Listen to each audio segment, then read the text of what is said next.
Good evening. This is a regular meeting of the Select Board for Tuesday, March 22nd, 2022. The Select Board will be entering into executive session for the purposes of discussing litigation strategy and approving executive session meeting minutes. We will reconvene in open session at the end of the executive session at approximately 6 p.m. All those in favor of entering into executive session, please say aye. Bernard? Aye. Raul? Aye. John? Aye. Miriam? Aye. And the chair votes aye. Please lock the meeting.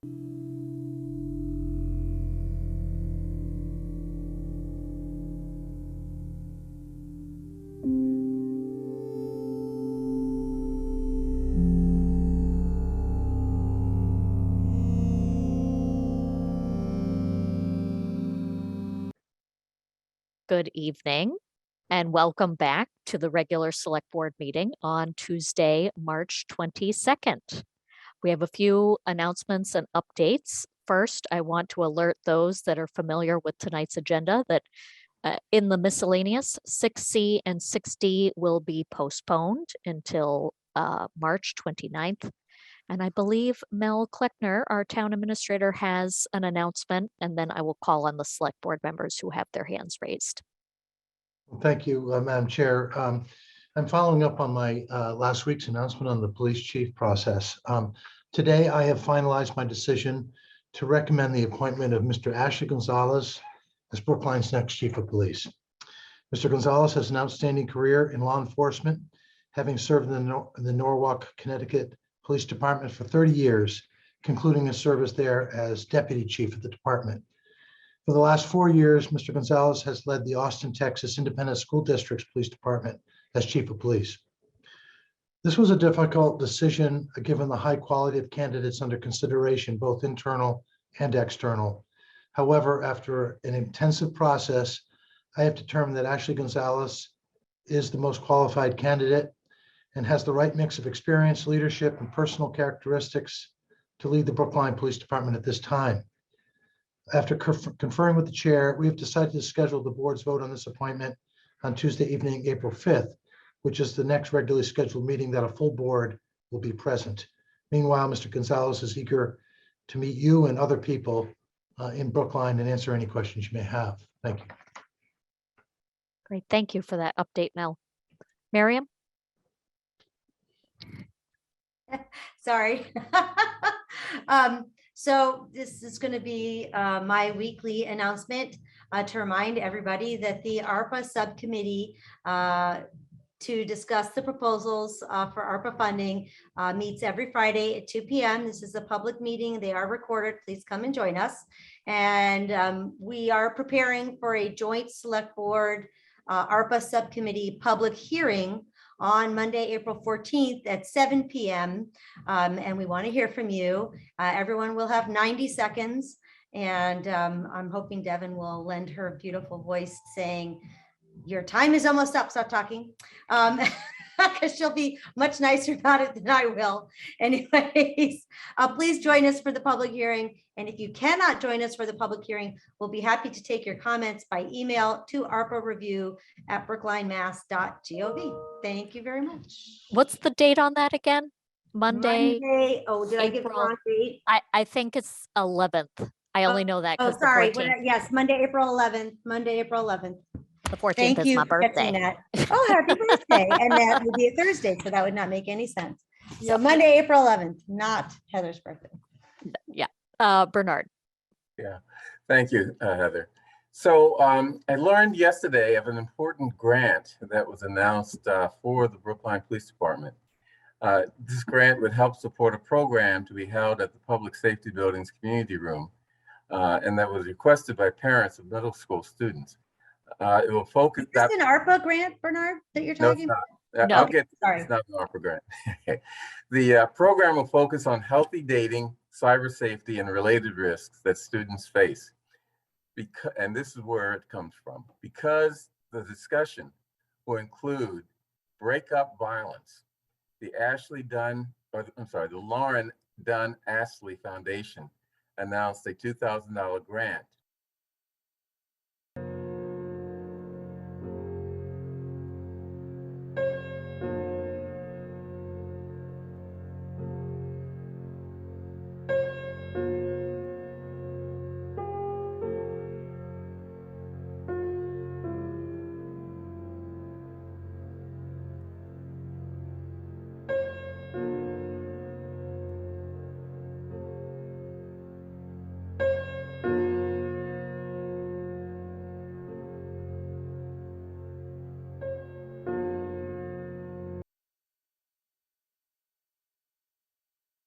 still in the school. They haven't been removed. The police department sought this funding. I think it was probably Casey Hatchett, who knew about the grant and filed the application.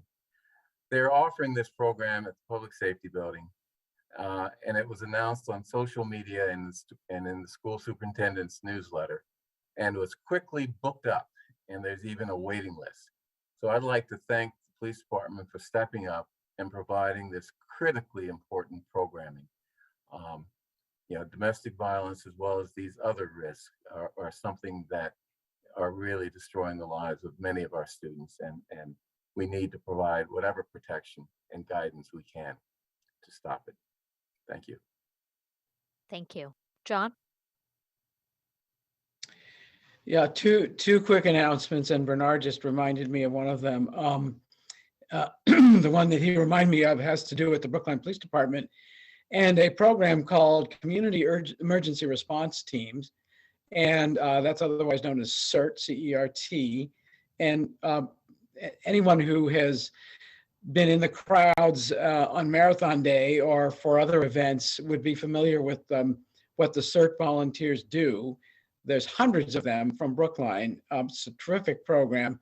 CERT volunteers get training to do all kinds of assistance during possible emergencies. And for 20 years now, there has not been another training for what they call junior CERT, which focuses on adolescents, teenagers. But they held one recently. Brookline had some 20-odd teenagers who participated, and it all went great. And so congratulations to the Brookline High participants in the junior CERT program who got their training and completed their training just this past week with a ceremony on Sunday. But the other announcement I want to make is just to acknowledge the folks who stood out on Boylston Street, Route 9 on Sunday. I joined them for as much time as I had before I had to go to something else. But this was a standout in support of Ukraine. It was just sort of spontaneously put together by Faith Michaels and a few other people. And it went very well. And a lot of people showed up, and the spirit of it was terrific. Basically, people waving signs at motorists saying, show us your support for Ukraine. And a lot of them did. And I particularly want to mention the person who gets the award for most inventive way of showing support for Ukraine was someone who brought their very cute French bulldog. Miriam, pay attention to this. And it wasn't Miriam, but it was a very cute French bulldog, and held up a sign saying, donate for Ukraine and you get to pet my bulldog. And, and people were actually pulling over to get out of their cars and pet the bulldog and donate for Ukraine. So thank you to all those who stood out, Faith Michaels especially, for putting it together. Raul? Oh, you're muted. Thank you for that. Thanks, Heather. Just briefly, I just wanted to mention the school committee's emergency meeting that happened this past Sunday, focused on some of the issues around racism and anti-Semitism and other forms of hate in our schools, and the community's desire to speak out about these issues. Thanks to all the students and parents and community members and educators who came out and spoke. Our colleague Miriam was there as well as myself, and I won't reiterate my own comments there, except to say that I think what we heard from the community loud and clear is that we need to do more to be explicit about how racism, anti-Semitism, and other forms of hate aren't welcome in our schools or in our community, set higher and clearer standards, and hold folks accountable for their behavior. So, I would say if you're interested in these issues, and I think everybody should be, go back and watch the recording of that. There was some really phenomenal comment, particularly from students and educators, as well as parents and other community members, that I think you would find enlightening. Great, thank you. Mel, did you have another announcement? You'll have to unmute. Thank you. If I could ask Joe Callahan to appear. This is your first meeting with our new town council, Joseph Callahan. I want to welcome Joe formally and officially to the community. And as you know, he was participating in our recent executive session, but it's my intent for Joe to be available for most of the select board meetings. And I want you to feel comfortable calling on him when there are legal questions that arise. I want to welcome Joe. Thank you very much. Great. I know this has been something very important to me. I will try not to abuse it. And I can assure you I'll stay to the end like I did before. So. Well, thank you. Okay, going into public comment. All right, let's do it. Thank you all for joining us for public comment. This is an opportunity for us to hear your perspective on the issues in Brookline that matter to you. We do have a few rules I'd like to share. Each person speaking tonight is limited to 3 minutes. You don't need to use the entire time, but you may if you like. Please refrain from personal attacks and from addressing personnel issues during your comments. Members of the public sometimes raise questions during public comment. We may be able to provide a quick answer to a question, but are more likely to work with staff to get a more thorough answer and respond over email. We'll let you know when you have 30 seconds remaining, and when your time is up, please conclude your remarks at that time. If you have more to say, you're welcome to send an email to board members expressing your thoughts in greater detail. So, Kate, who's first on our list? Or Devin, sorry. The first person signed up for public comment is Ann Coles. Ann, I am going to need you to accept the promotion to a panelist.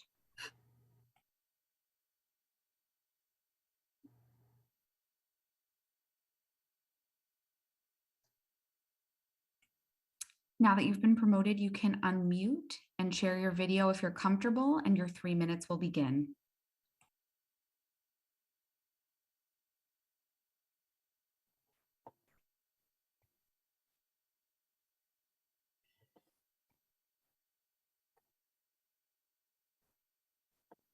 I'm trying to get my video on. Here we go. Hi, everybody. Thank you very much. My name is Ann Coles. I've lived in Brookline since 1978, mostly in the Greater Point neighborhood. My daughter went through the Brookline Public Schools, and my granddaughter is now a 4th grader at the Lincoln School. I'm actively involved in Mothers Out Front and in building a better Brookline, organizations I assume you're very familiar with. I'm also a trustee of the Brookline Community Foundation and a board member of the Friends of the Old Burying Ground. Tonight, I want to share a few thoughts about an environmental justice issue that's not on your agenda this evening, but is one of Mothers Out Front and Building a Better Brookline care deeply about. And that is the importance of healthy indoor air for residents of Brookline's public housing. Public housing typically is not well maintained, and Brookline is no exception. Recent capital needs assessments conducted for the Brookline Housing Authority rated the condition of the Trustman family housing fair and the Egmont family housing poor. In poorly maintained housing, especially housing with inadequate ventilation, indoor air pollution can have significant negative health effects. Gas stoves and other appliances using fossil fuels give off toxic pollutants and allergens associated with cardiovascular disease, respiratory infections, asthma, and strokes. Inadequate ventilation means these pollutants stay in the apartment's air, exacerbating health problems created by gas cooking. A 2017 Massachusetts Department of Public Health study found that parents of approximately 54% of the state's children aged 18 and under who have asthma reported the trigger for asthma attacks in their home was gas used for cooking. The solution to, does everyone still see me? Okay. The solution to unhealthy air problems is switching to appliances and heating that do not use gas. Many call this beneficial electrification because of the compounding benefits of safety, resident comfort, cost, and more. All electric induction stoves are much safer than traditional electric stoves. They are cool to the touch, unlike traditional electric stoves, which You have take 30 time seconds. to cool down and can burn people. Electric heat pumps circulate inside and outside air and allow people to adjust the temperature, which is especially important during periods of extreme hot and cold. Heat pumps also are less expensive to operate than separate air conditioning units and gas furnaces. I hope you will keep environmental justice and healthy air top of mind in making decisions about the allocation of ARPA funds and whenever housing and climate-related issues are on your agenda.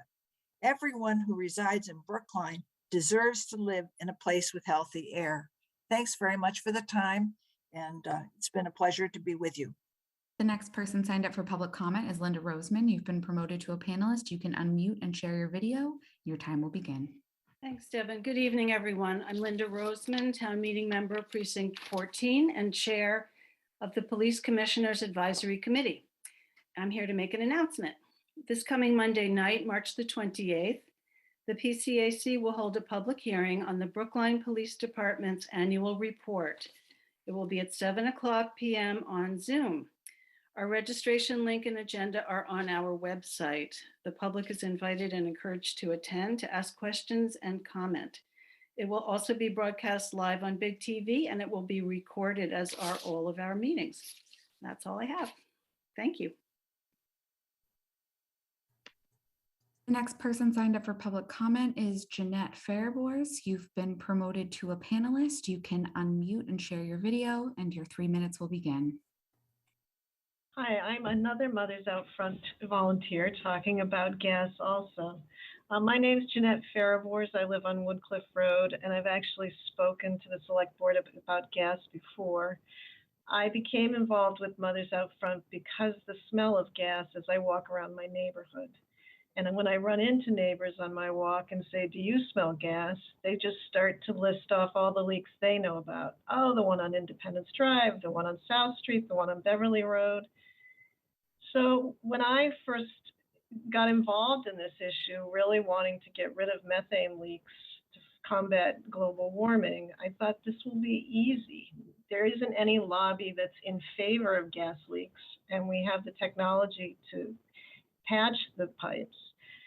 But since getting involved, I've really learned a lot, and I think the biggest single learning I had is that gases just don't stay in pipes. We really need to get off gas. We need to electrify everything and green the grid. Mothers Out Front and other groups are calling this approach triage and transition.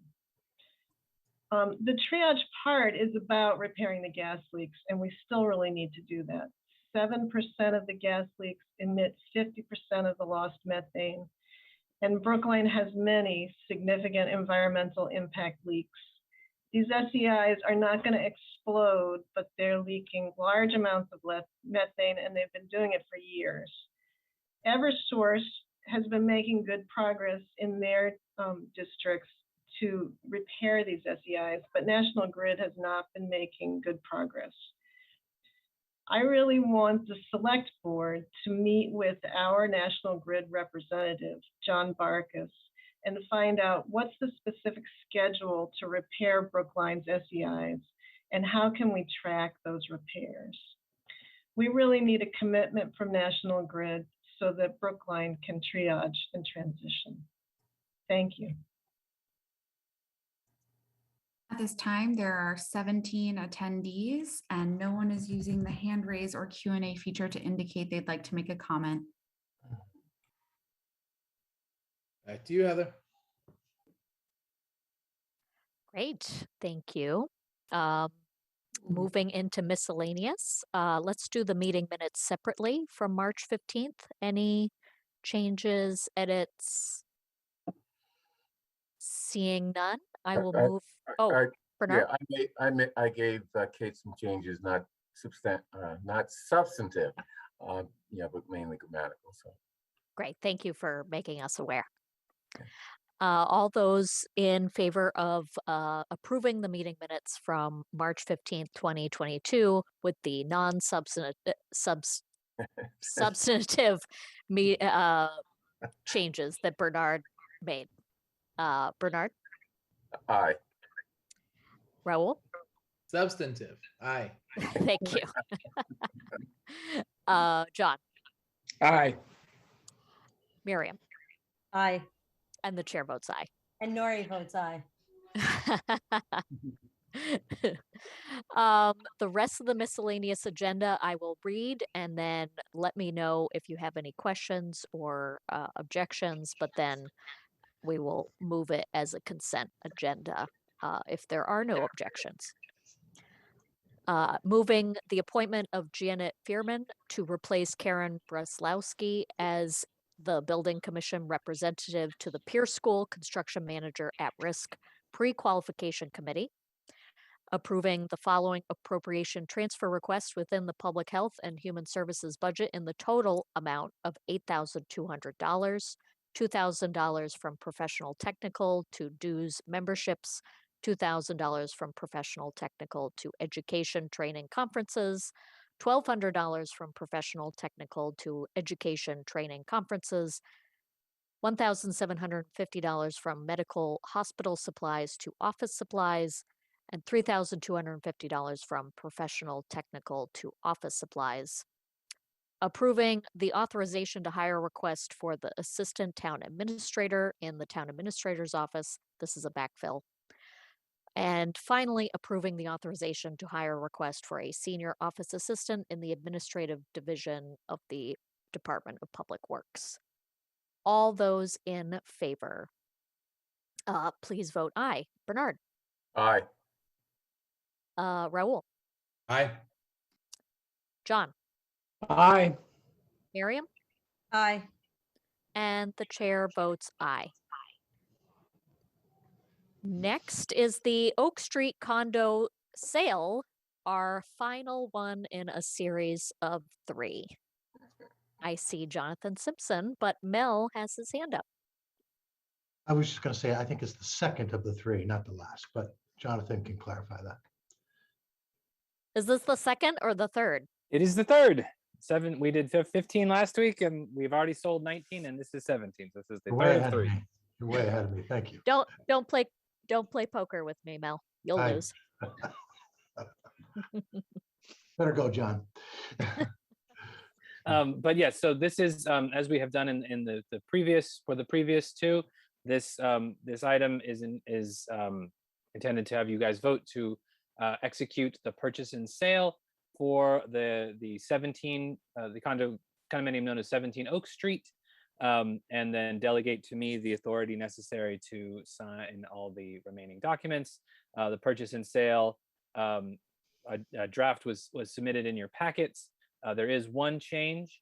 The buyer has requested that we move up the closing date by a day, so it would be April 5th instead of April 6th. I do not foresee any issue on my end or the building department or anything else. My understanding is that Charlie Simmons and his team continue to work hard to meet the buyer's expectations with respect to items that need repair, and that they're meeting with the buyer on site tomorrow to do a walkthrough and make sure that all of their items are requirements are met, because the buyer is interested in having some sort of agreement that he had a list of requests, and I believe Charlie's been able to meet virtually all of those.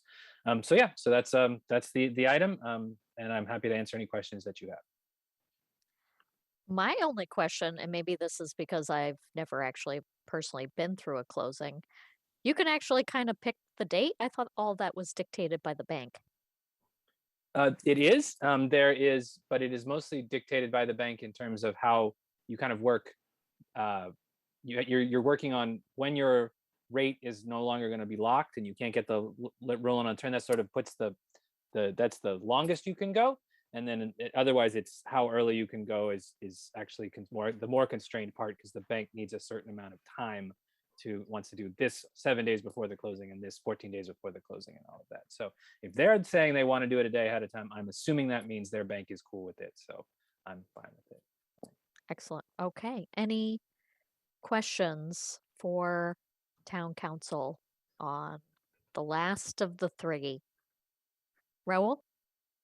I don't have a question, and I don't know if Sasan does either, but Sasan's hand is up. I know this is not a public hearing, but if there's anybody that wanted to weigh in, maybe there's an opportunity for them to do that. Thank you for catching that.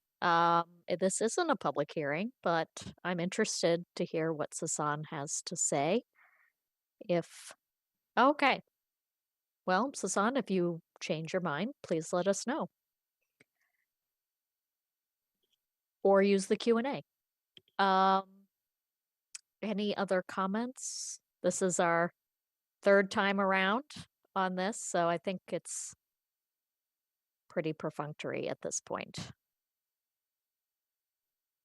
Seeing none, I will move the language. I move approval of executing the purchase and sale agreement for the 17 Oak Street condominium with terms substantially similar to the draft reviewed by the Select Board, and to delegate to Associate Town Council Jonathan Simpson all power and authority necessary to finalize and record the sale. Any comments before I call the roll? Seeing none. Bernard. Aye. Raul. Aye. John. Aye. Miriam. Aye. And the chair votes aye. Thank you so much, Jonathan. Thank I you. did want to make the chair aware that there is a question in the Q&A. Did the town make any profit on sales of these condominiums? Got it. I think we broke even, Yeah. but Jonathan, Mel. Yeah, we essentially broke even. I think the point we made earlier when we did the first one was that we were required to sell these or purchase these, I should say, at the time, at premium, because we needed them out soon. We didn't want to pursue a lengthy process for eminent domain. So we paid a premium, and in the time, over at the time, which has been about, I guess, a year and a half or two, we made that up, but we didn't make any profit. But we're able to pay off our debt, which is the most important thing, that why we pursued this in the first place. Yes, I'm very glad that we did not take a loss. Any other comments before moving on to our next agenda item? Thank you very much, Jonathan, for Thank you. executing that. Problem. Next, on to a food vendor license. This person has been very patient. I believe she tried to join our meeting at 5 p.m.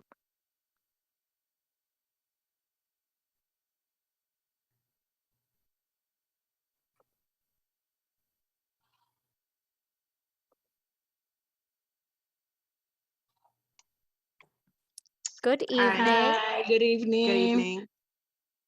I'm Denise Tejada. This is Maria Batine. We're here from Montan Nutrition. We're here looking for a food vendor permit to be able to bring to the community of Brookline a healthy option. So we're looking to serve healthy smoothies along with energizing teas and healthy teas. And bring a different vibe to the community. We already have 2 other ones established out in South Boston and in Dorchester. So this will be our 3rd one. We're not a franchise, but we're independent, but we serve the same thing. And we're really excited to be coming to the town of Brookline. We are from a background where we're looking to share more positivity, providing more health and wellness, and, making a horizon to more parents, because we're both parents as well. And just, creating an impact where we're just sharing more health and wellness. Excellent. I see that your address is on Boylston. Correct. 807 Boylston Street, right on Route 9. Yes. What are you kind of around? Is that more Brookline Village?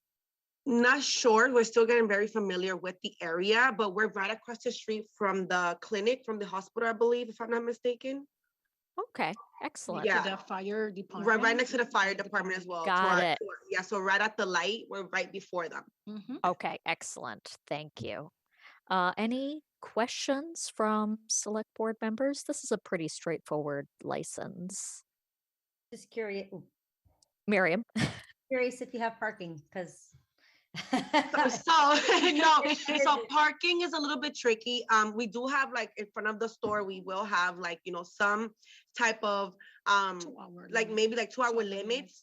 But the idea is for people to just be able to order, just come and pick up and go, foot traffic more than normal. Just because like the traffic here is very, very active, and the parking can be tricky, but we always want to be able to accommodate all of the public.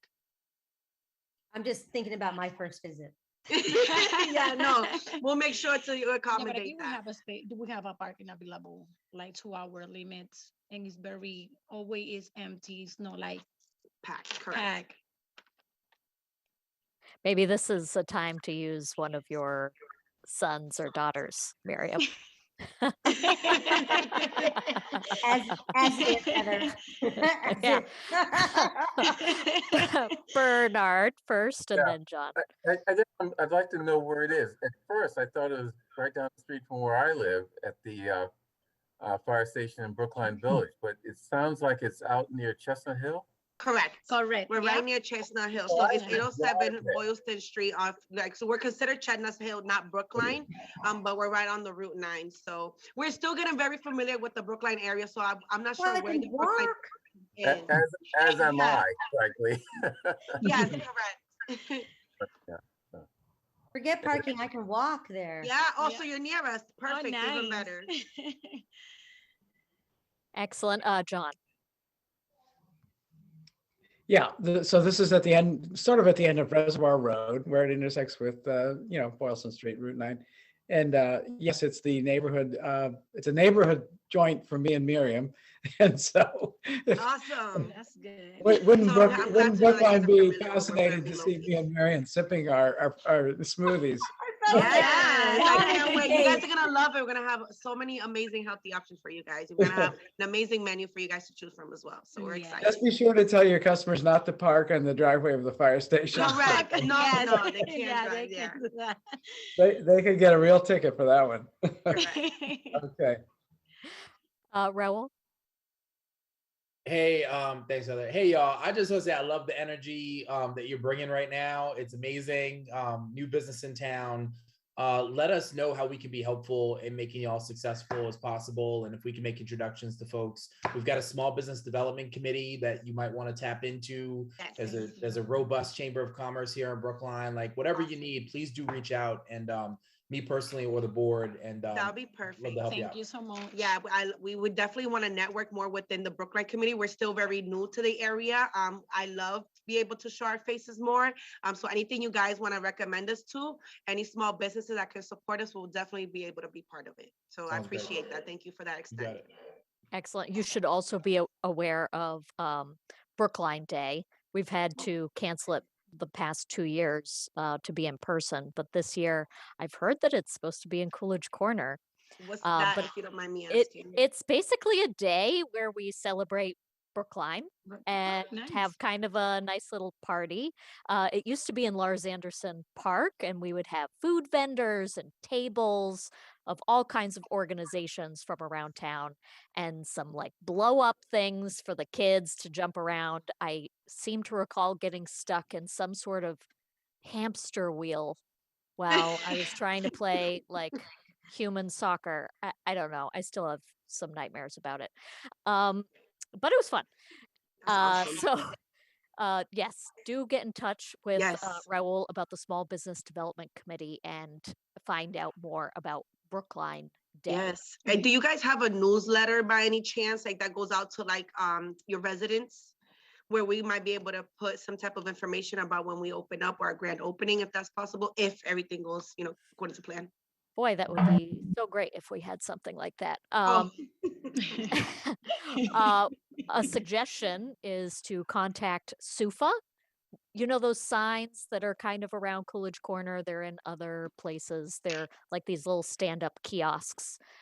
They do some local advertising for some of the retailers in town. That'd be great. Awesome. All right. Thank you. I They also appreciate may that. wanna They also may want to get in touch with the Patch. That's the only newspaper we have. But they And do some advertising, and they'd be interested in covering the opening of a new store in Brookline. So What was the name? Excuse me. called a patch, the patch, Patch. P-A-T-C-H. Now, how do Make you sure get that it's both of them? the Brookline one, because The there Brookline are, patch. there are multiple. Okay. I appreciate that so much. Thank But you. If you have any questions about any of that stuff, reach out to somebody at town hall or reach out to one of us. My name is Heather Hamilton. I'll have Devin send you my email address. If I Perfect. can't answer your question, I can certainly find out who can. Awesome. Thank you so much. We appreciate that very much. Well, Thank you. we have to vote, so don't go. Okay. But I'm thinking it's going to be a favorable result, but let's see. I'm going to say the language, then I'm going to come up for air to see if there are any comments or questions. And if there aren't, then I will call the roll. I move approval of the application for a food vendor license for TN Capital LLC, doing business as Montan Nutrition at 807 Boylston Street. That's Chestnut Hill, not Boston. Hours of operation will be Sunday through Saturday, 6 a.m. to 9 p.m. Just be careful with those hours, ladies. At 6 a.m., do not They'll disturb be the subject to the change for neighbors. sure. Okay. Any questions or comments before voting on that? Seeing none. All those in favor, Bernard, Aye. Raul, Aye. John, Aye. Miriam, Aye. and the chair votes aye.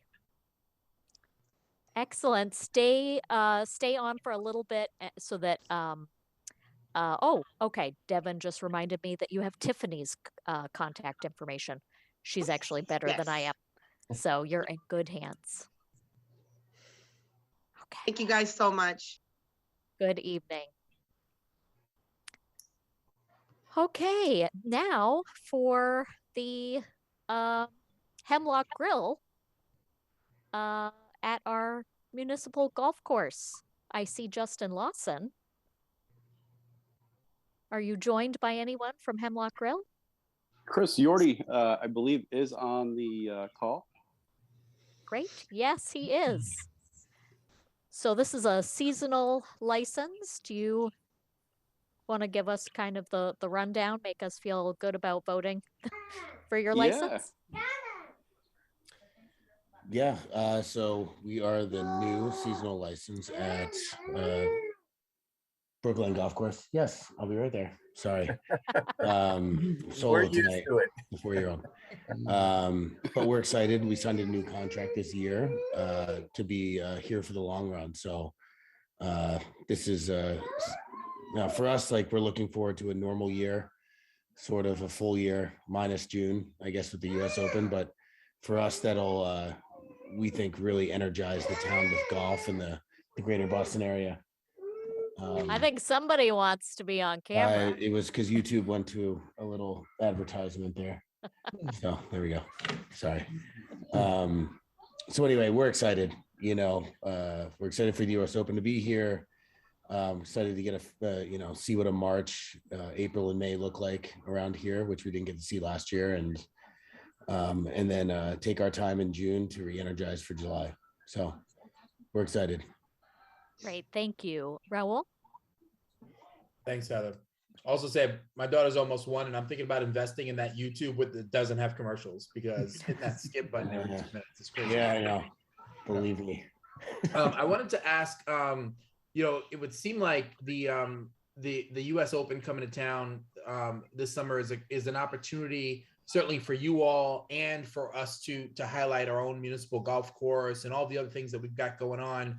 How are you feeling about that? Do you have some things prepared? Are you also going to be, in addition to providing food at our golf course, are you going to be participating in any of the other US Open events?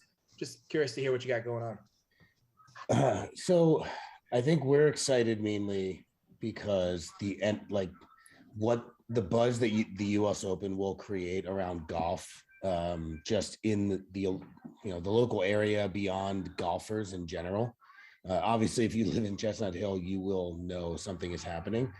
But I think for everyone in the greater Boston area, there'll just be a lot of press around it. So we think it's nice to draw attention to the sport. I think golf did pretty well during COVID, given the fact that you're outdoors and you get to see your friends, but still sort of socially distance and all that. But again, as I'm sure you guys saw with the Ryder Cup in the 90s, it just, I don't know, re-energizes your base, for sort of a political term there.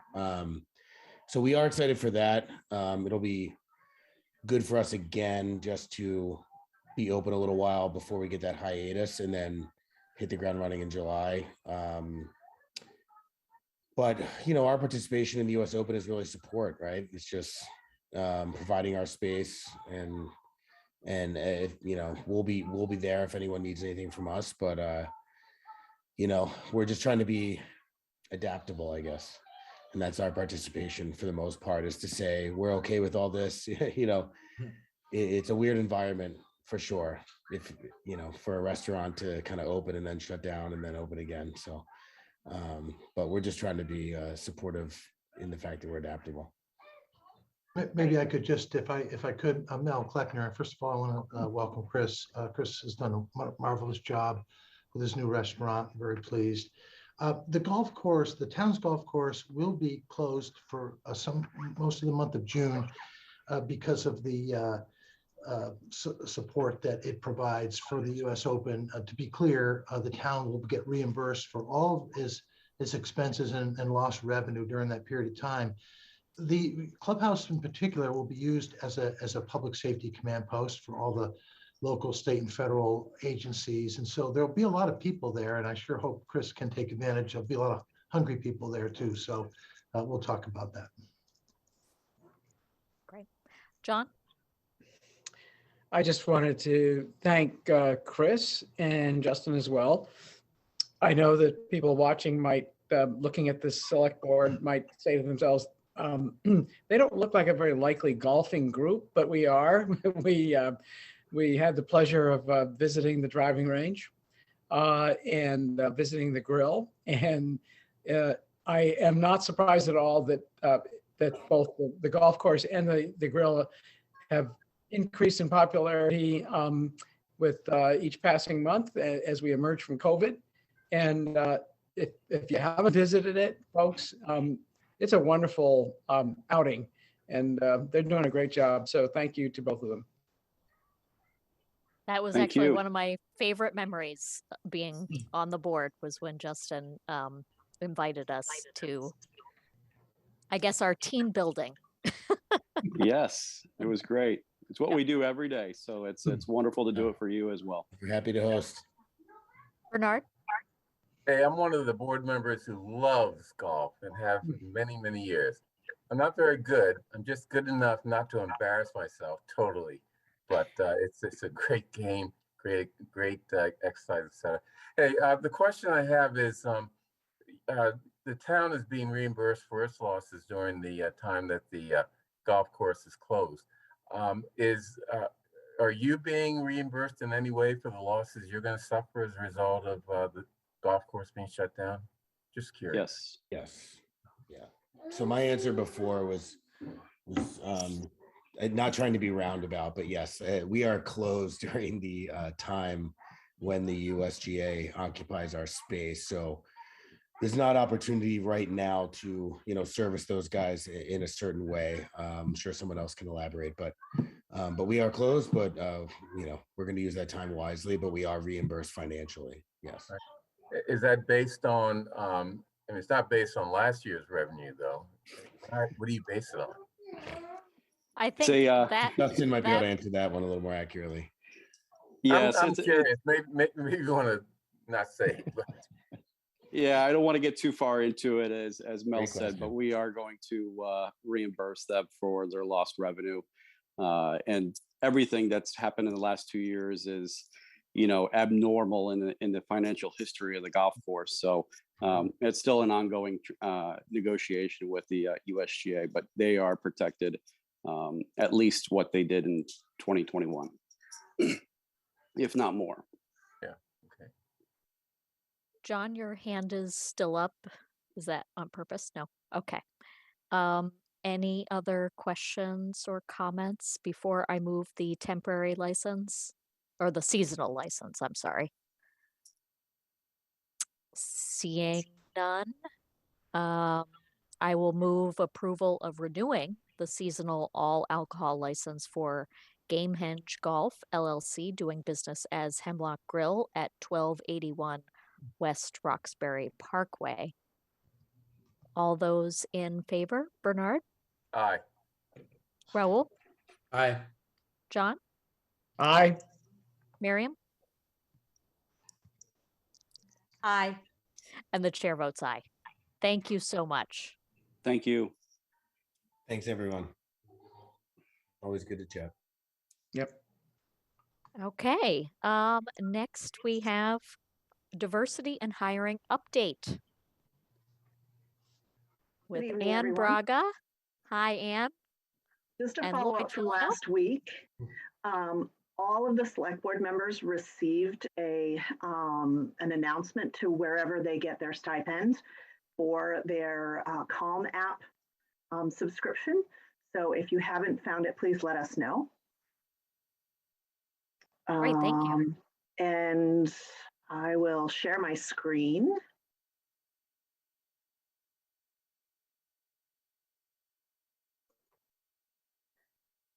And so this is the quarterly diversity in hiring report.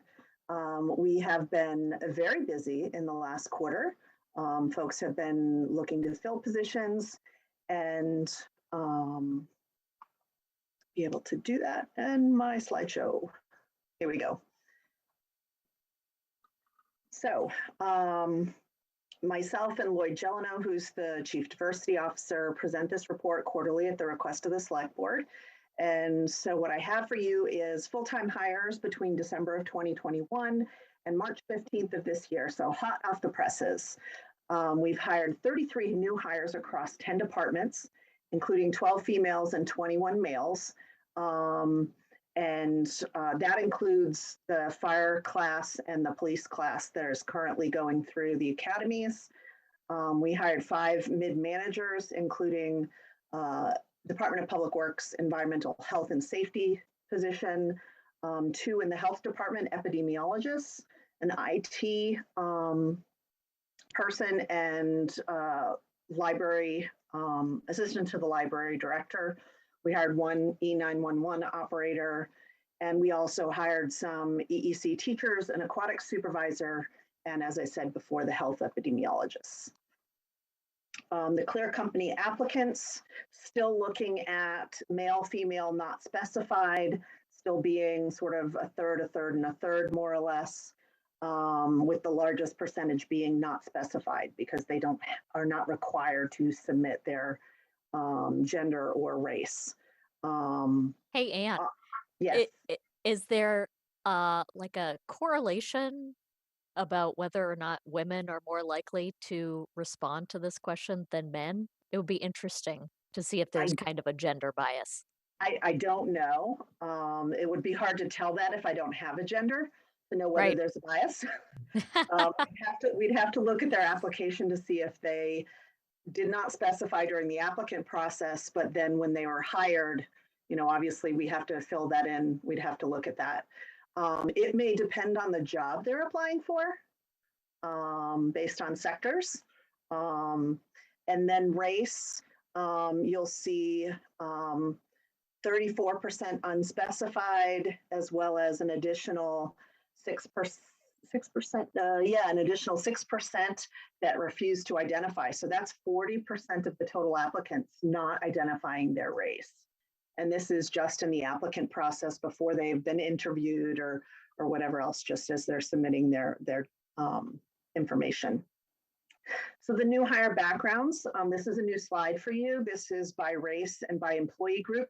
Since we had a larger number, I was able to define them a little more without specifically identifying who was who.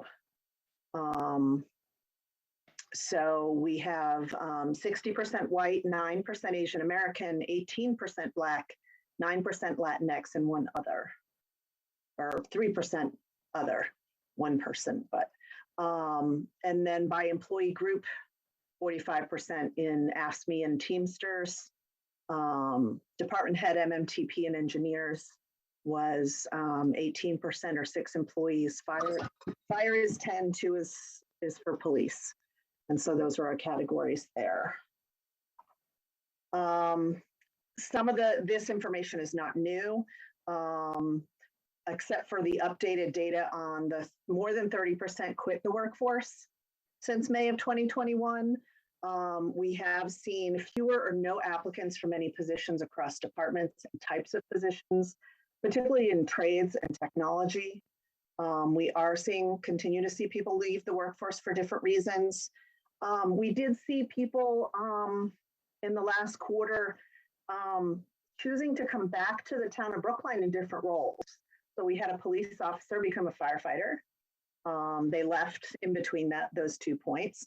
And we've also had several people change departments. So they've applied for either lateral or promotional positions in different departments to take on different roles. And most recently, as of yesterday, we had a 13-year employee in the finance department, although it's not reflected on this data, come back as the assistant payroll director. So that was nice to get that munis experience and back in town of Brookline.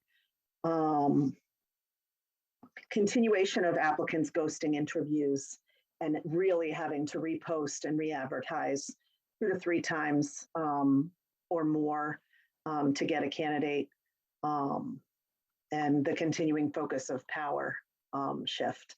This is the updated quitters market graph that I provided last quarter, and it shows a slight dip back down in December from the high of 4.5 million quits in November. We've seen it come down a little bit, but not come down into the 3 million range as of late.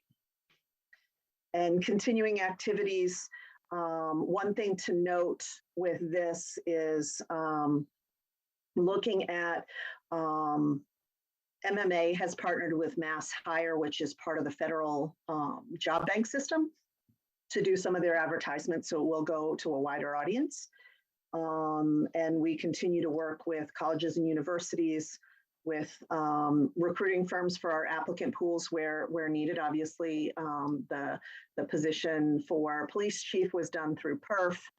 We did an in-house search for town council with Joe having his first official meeting today, and looking to recruit passive applicants through networking and getting the word out, whether it's on Facebook, LinkedIn, those kind of things, and looking to have a diverse hiring and interview committee reflective of the employee pool and resources.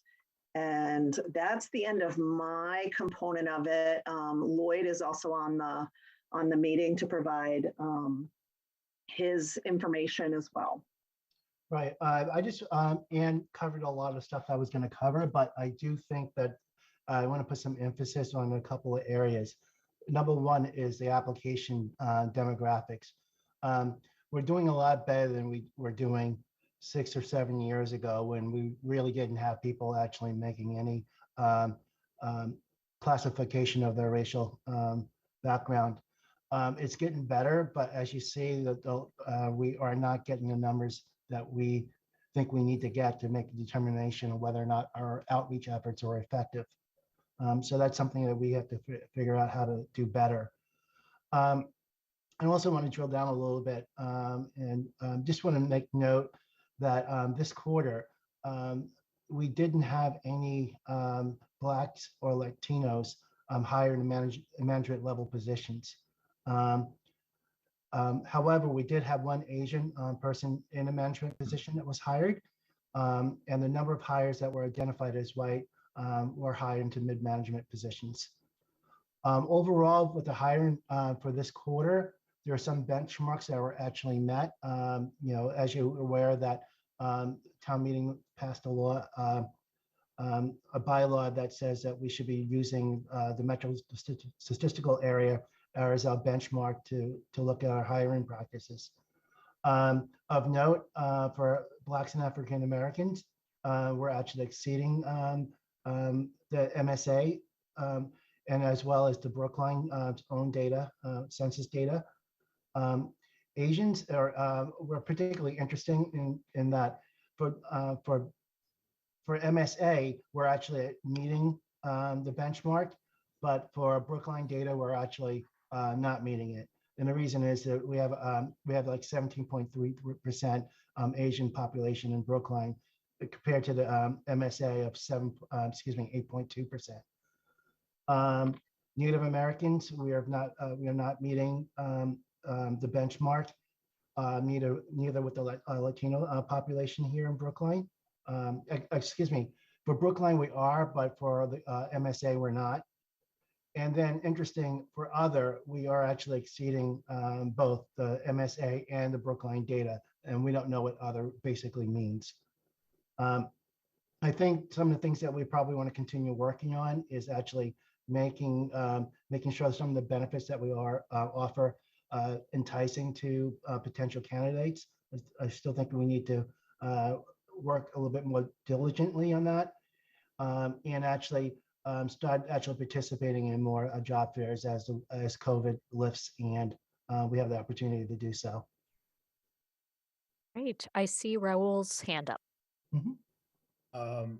Thanks, y'all. I appreciate y'all continuing to come back and do this. This is something that we started since I've been on the board, and I think it's really helpful for us to have these conversations and to push these efforts forward. So thanks for that. I have two questions and a comment. One question, Lloyd, you mentioned management positions. How do we define that? Is that just director level, assistant directors? Who's in management? Management positions. Ann is probably in a better position to answer that question, but there are categories that we do have. So management positions are non-union management positions. They're not covered under collective bargaining. They're things like the cannabis mitigation position. All of Lloyd's office are non-union positions. All of my office is non-union. So that. Okay, so you don't. Hey, Maya. So you don't. By that, you didn't mean then director level. I think looking forward, it'd be really helpful to see data at maybe director, assistant director level, and whatever that sounds like in the fire and police and other departments that don't use those kinds of titles. Right. So obviously fire and police is a promotional standard as far as civil service. And you get some of that information during the promotional conversations. As far as director level, that would be the department head pay plan, the D plan as we call it. We did hire, the only hire this quarter was Segal into the department head position so far. So, and next quarter we'll have Joe on there just because of timing and things like that. There was a question in the chat. I don't know if you want me to address that. Well, I still have a couple of questions. Sorry. Okay. Sorry. We can get to that. My other one was around, there was some news recently in Boston a couple of weeks ago about their firefighter recruiting class, 90 recruits and only one woman. How are we doing with our much smaller group that obviously we just hired? Any women among the bunch? Yes, we have several women, at least one woman. Let me just, I don't want to get into specific details because part of the summary information that we provide you is we're not individually identifying people, but we did interview at least one woman. And so. And we have more female firefighters for a town our size than most other communities our size, correct? Or am I mistaken? 4 female firefighters. Is that high? I'm not sure the relative statistics as to whether that's relative or not. Obviously, it's not a 50-50 balance, but the field is not a 50-50 balance. So I know that the firefighters, as well as the firefighters union, is looking to expand their opportunities, but getting people to take the test. And obviously the civil service test has its specific preferences for residency, among other things that, you have to provide for. I'm sure some of the changes we're talking about at the firehouses and making them more inclusive of other genders is going to help with that. The last thing I just mentioned is it would be helpful, I think, for the board periodically, not maybe every quarter or not necessarily, maybe twice a year or something like that, to see trend data from the last like maybe couple years or something, to just get a sense, because sometimes it's like, is that good? Maybe it is good relative to where we were, 3 months ago or 6 or a year ago, or maybe it's not. And so I think just putting the data that you presented today into that larger context, I think will be helpful moving forward. So thank you, though. And we had in the past, when the Employment Diversity Subcommittee met for CDICR, we provided annualized data so we can look to do some trend analysis on that. Yeah, it's a group. We haven't had anyone who wanted to spearhead that group for some time now, since Kelly left, and hopefully I can get that revitalized so we can start doing that again. Excellent. Be sure to rely on some of us to help with recruitment. It's the least we can do. Bernard. Yeah, two things. I have an observation and then some suggestions. The new hires by race, it looks like, based on the metropolitan statistical area, which is a relevant, I guess, metric, we're doing pretty well with Asian and Black hires. That doesn't mean that I think we should feel that we've completed or finished the job, but it looks like we're doing pretty well compared to just a few years ago. The second thing is you say you go to colleges and universities. I would like to suggest that to increase numbers in the pipeline, you reach out to maybe some colleges and universities not in this area, particularly historically Black colleges, where many of the students do come from the Northeast but go south to get their education for a variety of reasons. That's one thing. The other thing is community colleges. I mean, too many times I think we sort of forget about community colleges, which are really set up to train students to do the very things that we need employees for. So I don't know if you already do those things, but those are two things that I would suggest we really focus on, just to increase the number of people in the pipeline for us to select from. So the program that we use for colleges and universities is called Handshake, and it's a nationwide program that basically does an electronic job board for colleges and universities. We haven't done any specific outreach to HBCUs, but we could look at that for some of the appropriate level positions. And I know that the community colleges are involved in the Handshake process as well, because as you stated, they are, training grounds for folks to come into a variety of jobs. Right. And let me just say that the HBCUs is probably where you can find a lot of engineering type students, finance students, government students, and many times people just overlook the fact that that is an incredible source of talent. So even though I didn't go to one. Now might be a good time to address that question in the Q&A. So we had a question in the Q&A to talk about the strategy for succession planning, either within or between departments. So one of the things we do try to do is where employees who are leaving, particularly long-serving employees, we look at, in those immediate issues where it may not be foretold, right? Because there isn't a mandatory retirement age for many departments except for police and fire. And so what we look at doing is doing what's called knowledge transfer.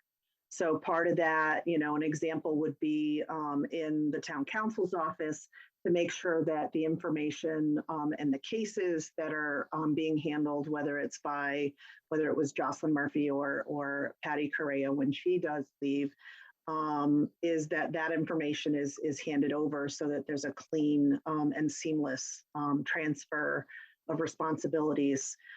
The other thing that we'll be looking at moving forward in the next year is providing some more employee development opportunities. I know that when we did the employee survey, bird guests. One of the biggest challenge areas that was presented as a result of the survey is employee development and mobility. So as we know, many folks that are in the higher echelons right now of positions have been here for a long time and will be the folks that are the 30-year employees who then leave. And there are others sort of stacking up behind them, so to speak, in secondary positions to be able to take the reins, and making sure that that's available opportunity for folks to get the technical skills as well as the interpersonal skills to be successful in a higher level position. And that will be something that I'll look to Lloyd to partner with to address that particular objective that was identified in the employee survey. Great. Bernard? No, I'm sorry. Didn't take my hand down. Oh, okay. Any other questions or comments?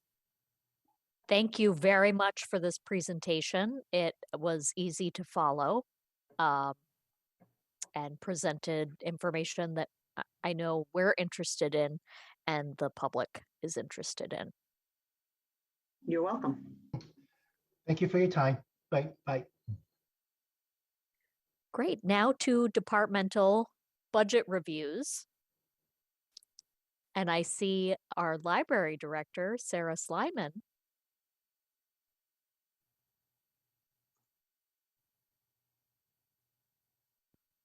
Hello.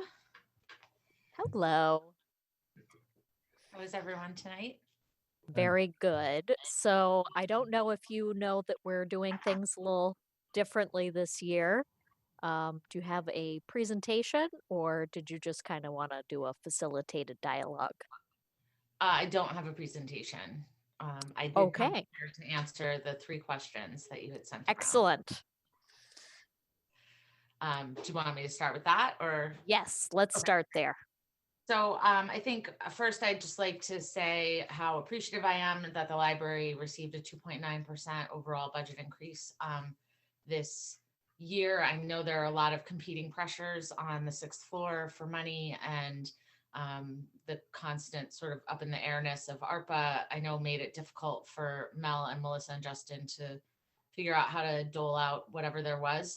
But that increase does bring us back very close to our pre-COVID numbers. And I know, again, that isn't easy work that they do. So I do appreciate them giving us a priority this year. So I think to answer the first question, which is what was the most difficult thing that we dealt with in the library in the last 2 years, I'm fairly certain you're going to get the same answer from all 21 departments on this. It's obviously COVID. I think the budget cut, was nearly 10% in that first year, and it just devastated my ability to run the library. I think most of you know we furloughed 60% of our employees for 6 months in the summer and fall of 2020. And that was a difficult process to manage from a leadership perspective, to keep up morale and sort of keep the institution moving forward during a time where we were, drastically understaffed. Even though we weren't open, we were still providing services. Some of you may not remember, but the library only went dark for less than 2 weeks. We were back up and running virtually, publicly facing, offering programming. We built an Animal Crossing island for folks to visit us on Animal Crossing at the library. And we were offering phone reference and email reference. So we rebooted very, very quickly. And then I think the creation of catastrophic turnover by COVID was also, a COVID related thing that was really, really difficult. We are planning to offer the last leadership position to a candidate this week. But for a while we were down, 20% of our staff positions were vacant. And then we were seeing attrition from folks who actively had COVID and couldn't come to work. So It was very difficult to hire. We don't offer competitive salaries, and it's a very expensive place to live. So I lost candidate after candidate who couldn't afford to come work for the town of Brookline. But we have ultimately built the staff back up. As I mentioned at the beginning, we are still short one key executive position. The budget increase did not allow for it. I would like to see that restored at some point. So that is how I would say the last 2 years at the library have gone. Does anyone have any questions about that before I move on to the second question? I have questions, but I'll hold until you're done. Yeah, let's hold until you address the three questions. And I want to recognize the library trustee chair, Michael Burstein. We'll give him an opportunity to say a few words as well after Ms. Lyman. Yeah, and we do also have 3 other trustees joining us. Ah, I And see them now. John Margolis and Carol Lowy, and now Judith Vanderkay are here. So thank you for joining us. So as far as what I would do with an unlimited budget, I think there, obviously a lot of things you could do with an unlimited budget, but I think the most important thing we could offer is an expansion of our staff. There are lots of things that we want to do that we have skilled staff to do, but we simply don't have the bandwidth to produce at a consistent, sustainable level because of our staffing levels. So I'd like to expand our English language learners program. We just relaunched that program of one-on-one tutoring for English language learners. I would like to expand the World Language Collection, which is housed at the Coolidge Corner Library and currently contains Chinese, Russian, Hebrew, and Spanish books. But we would like to grow some of those language collections. Some of them are declining in use and subsequently in budget allocation as well. But we would like to add Japanese and Korean, as we're seeing increasing demand in the libraries for those materials. I think it is an endemic problem in librarianship that 87% of licensed librarians nationally are white, and we have not been able to move that needle in librarianship since they started keeping track in 1964. I think that if I had an unlimited budget, I would love to offer a steps to success style pathway to librarianship that would involve being able to employ students that were interested in librarianship in high school in Brookline, enabling them to make it through college with the kinds of coursework that would prepare them to be a librarian, and then scholarships through library school with sort of a kind of like a GI Bill model where, we would pay for their library school and then they would come work for us for 3 to 5 years. And we would obviously pay them to work for us also, but, they would make that commitment to us that we would, and I think that would really help us diversify the field if we did it nationally, but it would certainly help us diversify our staff, which I'm proud to say, actually, we have increased the diversity of our staff from 18% to 33%, but there are no BIPOC folks in positions of leadership at the library because all of the leadership positions require the master's degree. And as I mentioned at the beginning, that is not something that is seeing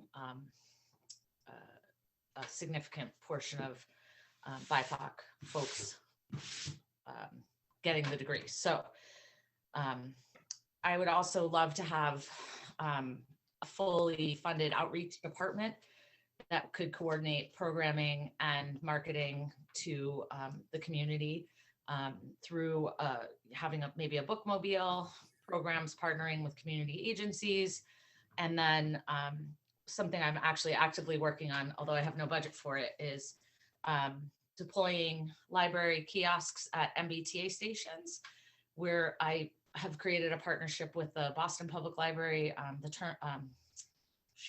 Thomas Crane Free Library in Quincy, Newton, Cambridge, Chelsea, who else is in there? Somerville, where we would provide library lockers, like Amazon lockers at MBTA stations that are significantly distanced from a local library. So if you live in a library desert, you wouldn't have to get off your train at night and walk all the way to the library, pick up your books, walk back to the train, catch another train. You could just pick them up at your destination or your departure spot, whatever works for you. So we're working on that.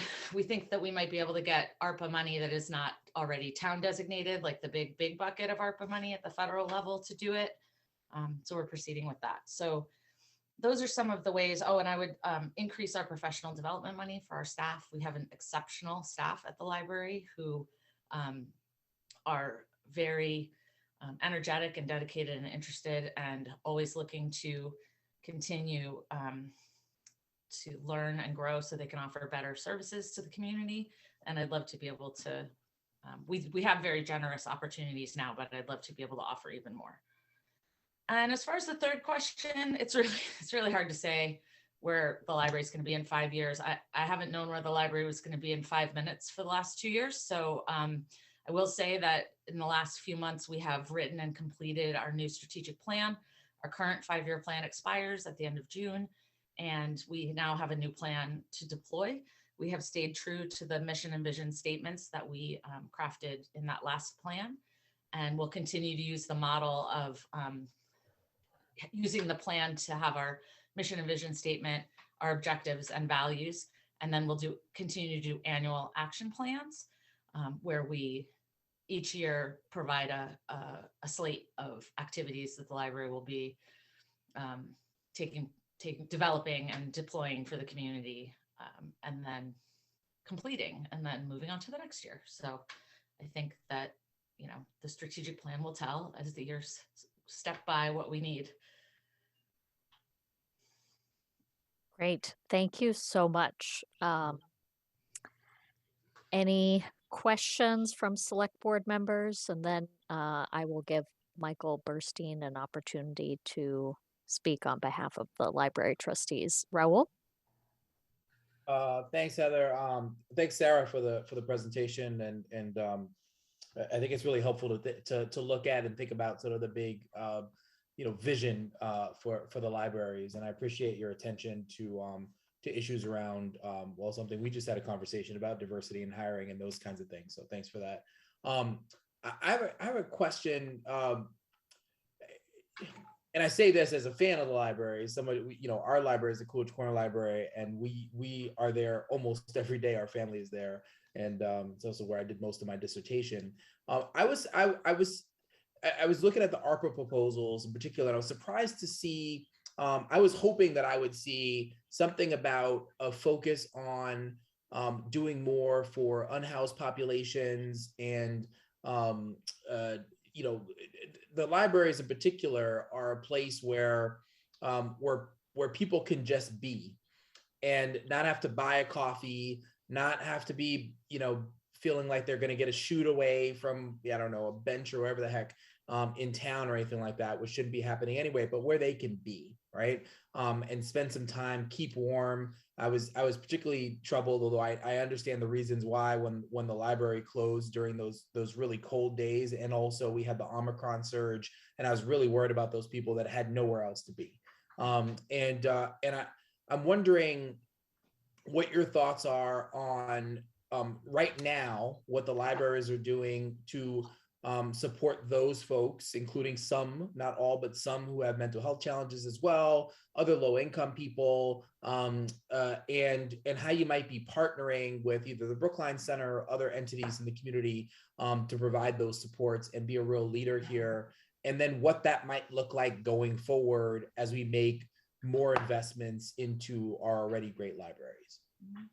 So I think that libraries, because we tend to be yes people, we want to say yes to everything, have experienced a troubling mission creep in the last couple of decades. And there has to be a point at which we say that is not our mission.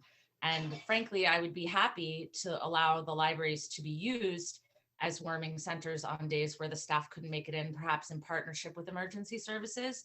But I don't believe that it is the library's job to serve as a homeless shelter. So we again, I'd be happy if emergency services was able to staff something like that to enable the libraries to be available for folks who are unhoused. Although I do believe most of the shelters on those very, very cold days stayed open all day rather than having people go out as they usually do. There is a movement in libraries of embedding social workers at libraries, and that's something that, if we circled back to that unlimited budget idea, that is something that I would be fully supportive of, where there would be a paid professional social worker at each library who could interact with folks who are struggling with the justice system or struggling with mental health issues or addiction issues. That they've been very successful in Charlotte, Mecklenburg County, in Kings County, Maryland, as well as in the greater Denver area libraries, in partnering folks who sort of stopped going to their appointments, haven't picked up their meds, things like that. And that is someone who is a trained professional in interacting with folks who have very trauma-based experiences. That is not within our wheelhouse of training as librarians to de-escalate difficult situations or to provide counseling for those folks. Although I am happy to say that for the last, I think it's probably 5 years now, I have had the staff complete mandatory annual training in a program on how to best serve homeless people in libraries. And that training it's about 30 hours, and it does include some de-escalation tactics and some how to make trauma-informed decisions. So that's helpful. I very much I'm appreciative of the police department's support, but ideally we would much prefer not to have uniformed police officers intervening in any of these kinds of situations.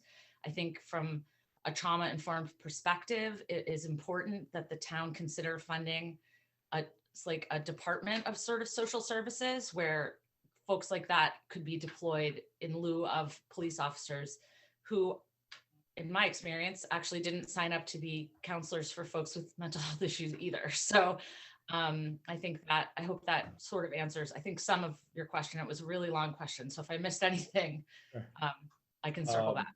That's right. We do that sometimes. I got to say, I don't like where you started, but I like where you ended. Okay. And certainly I'm not suggesting that libraries should be homeless shelters by any stretch of the imagination.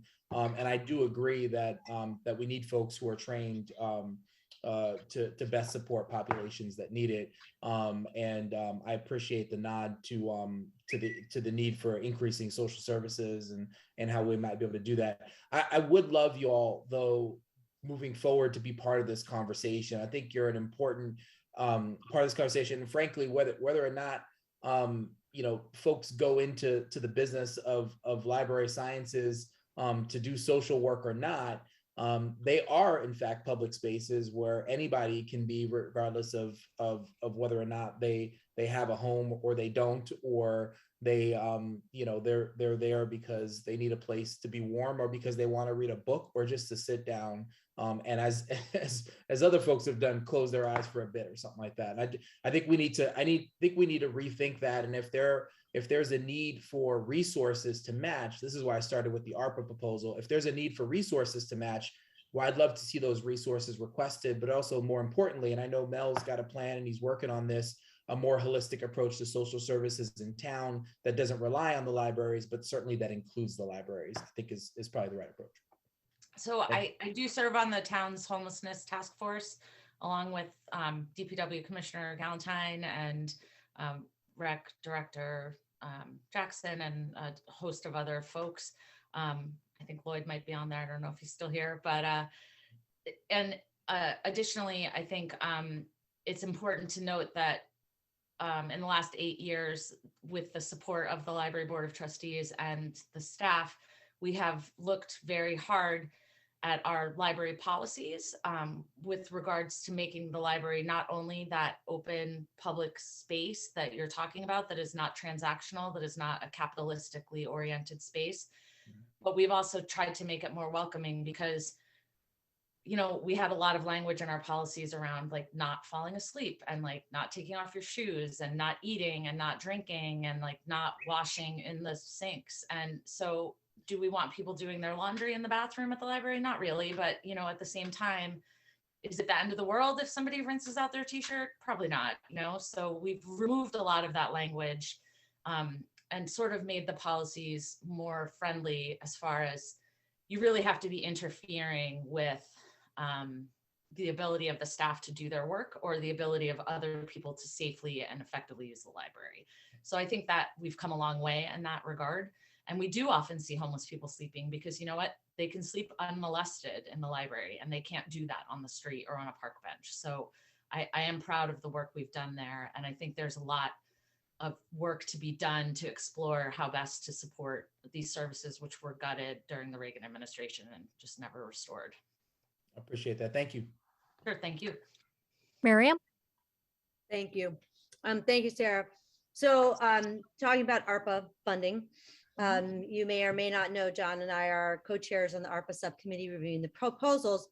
And I think there were quite a few proposals from the library. So it'd be very helpful. The other town department heads did talk a little bit, and I mean a little bit, about their proposals, but would be helpful for, I think, for John and I, for the whole select board, frankly, is to hear your top line priorities. John, how many were there? There were like 6 or 7 library proposals. Sounds right to me. So, you know, realistically, we're going to be funding 10%. We got 80 proposals, you know, totaling up to more than $120 million in asks. We're giving out $20 million. So, you know, if you had to pick your top out of those 6 or 7 that we have, where are your priorities really lying with the ARPA funding? Well, I am embarrassed to say that I can't answer that question. We submitted those quite a while ago. I was out, I had surgery and was out for a month. And then very shortly after that, I went away to a conference and I was not prepared to talk about that tonight, but I'd be happy to email the entire board when I've reviewed them. I mean, in my defense, I didn't write all of them. Some of my assistant directors wrote a bunch of them. So I'm happy to, you know, think that through once I have them in front of me, and I'll shoot you all an email tomorrow. Great. Don't shoot it to the entire board. Okay. Email ARPA, no, just ARPA review, ARPA, ARPA review at brooklinemass.gov. Okay. Got Great. it. Thank you. Yep. Thank you. Oh, John? CC John and I. Sorry, that'll probably be easier if you CC John and I. Okay. John? Thanks very much, Heather. Excuse me, and thank you, Sarah, for your leadership. Thanks to all the board members who are here. It's really good to see so many of them. And also, it's good to have a chance to just let the public know how important these library trustees are to the success of our libraries. We're very fortunate in the people that have come forward to serve as library trustees. And in fact, I was just overwhelmed when there was an opening on the library trustees within the past year or so, and the select board and the trustees got together to interview candidates. The number of candidates and the quality of candidates was just so rewarding. And I just want to acknowledge that this is a board that takes its job very seriously, and a lot of them are here tonight for that reason.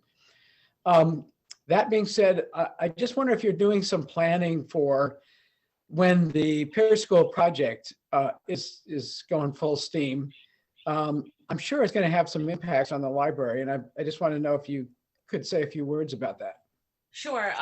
It's going to be very few words. I have a meeting set up with Tony Guili to talk about the impacts on the library. So he has sort of pulled together what that's going to look like for us.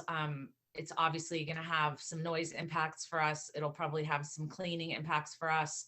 And we are going to lose our parking garage for 4 years. So that is going to have not only an impact on my staff, but on the public, the driving public who uses the library. So Brookline Village is squarely in the middle as far as drivers. So Coolidge Corner, it's in the 90% that walk or take the T. Putterham is in the 90% of people who drive. And then Brookline Village is like sort of half and half. So I think it's going to cause pretty serious disruptions. And so once I meet with Tony, I'll have a better idea what the town is offering to ameliorate that, and what I might need to put into effect with the aid of the board to help make sure we can preserve as effective services as possible. Good. Bernard? Yeah, getting back to the discussion of homeless population that uses a library for basically a safe haven.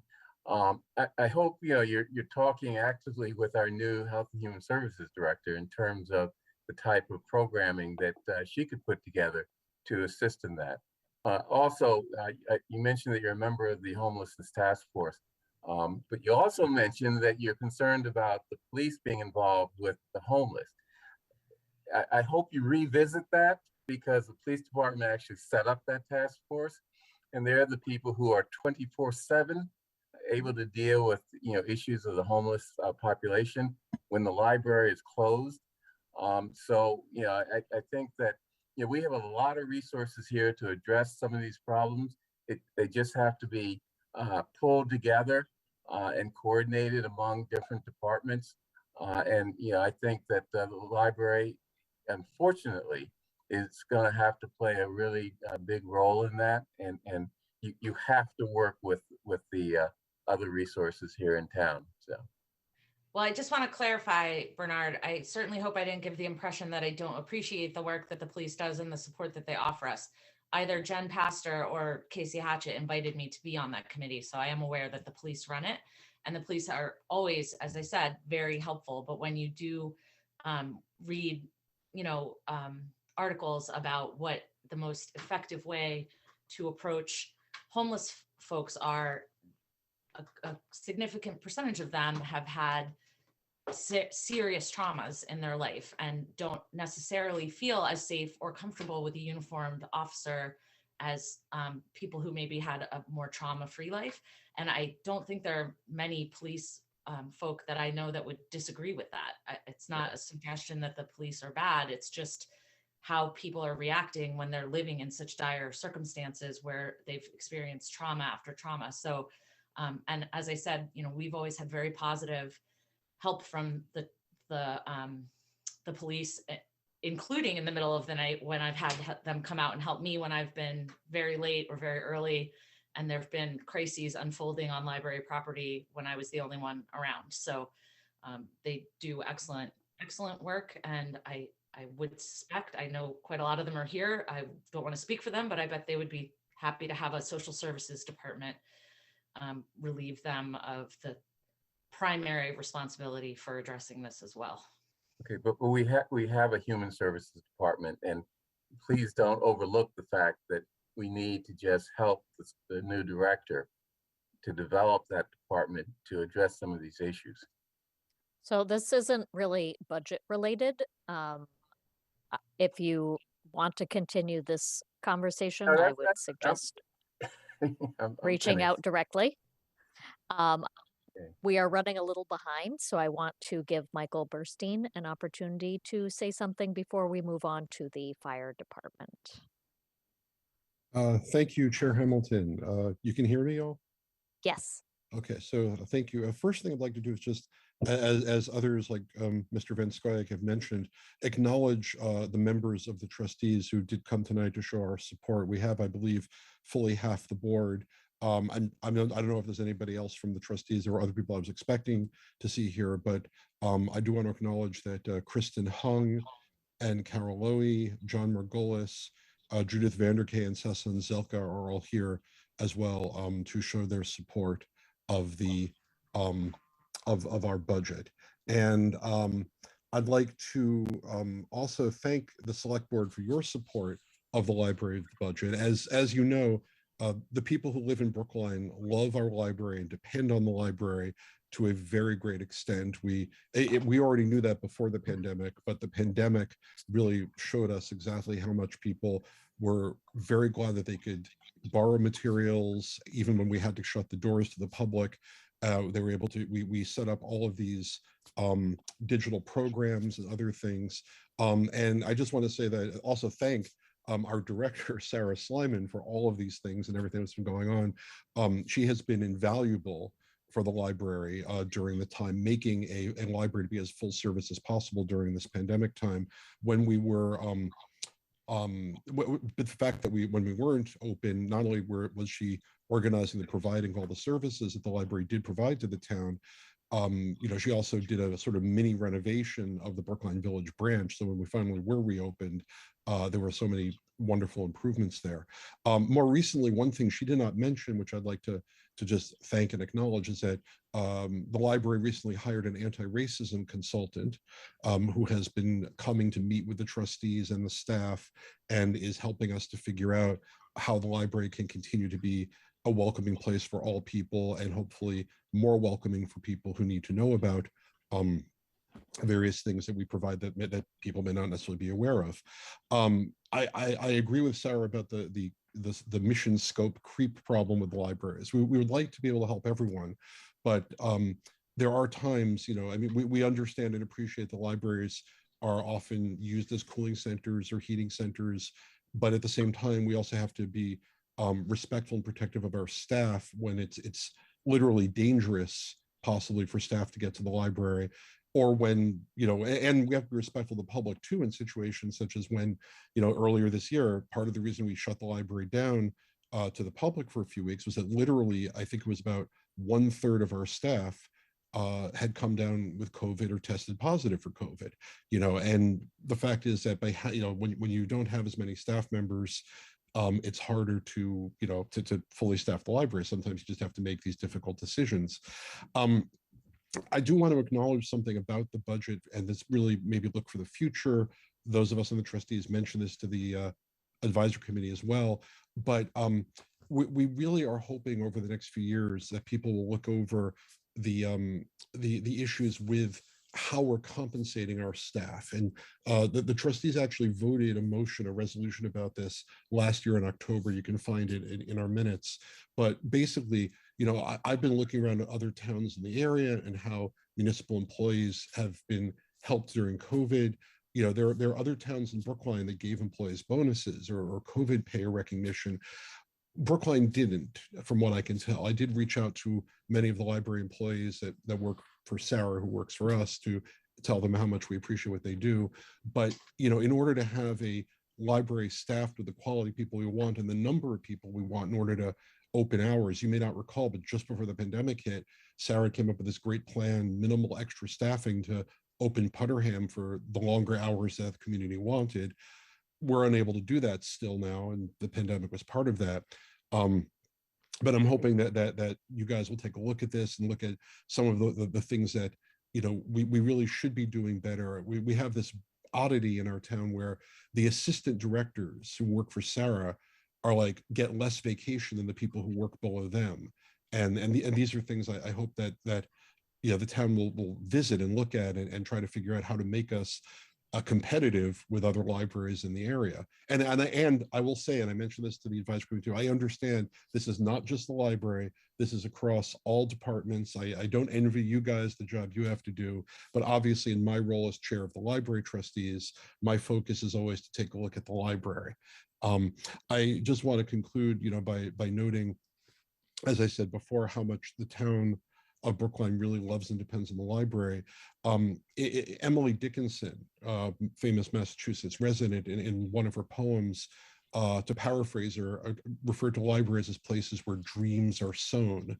And I really think that that's the way that Brookline residents all see our library for our children, for everybody who's in the working population, for our retirees, across all races and ethnicities, all languages that we speak, all religions, everybody who is somebody who lives in Brookline. We all find a reason why we need our town library to be at the best it possibly can be. So again, thank you for supporting our budget for the year. Thank you very much for making yourselves available this evening. Thank you. We must move on to the fire department budget.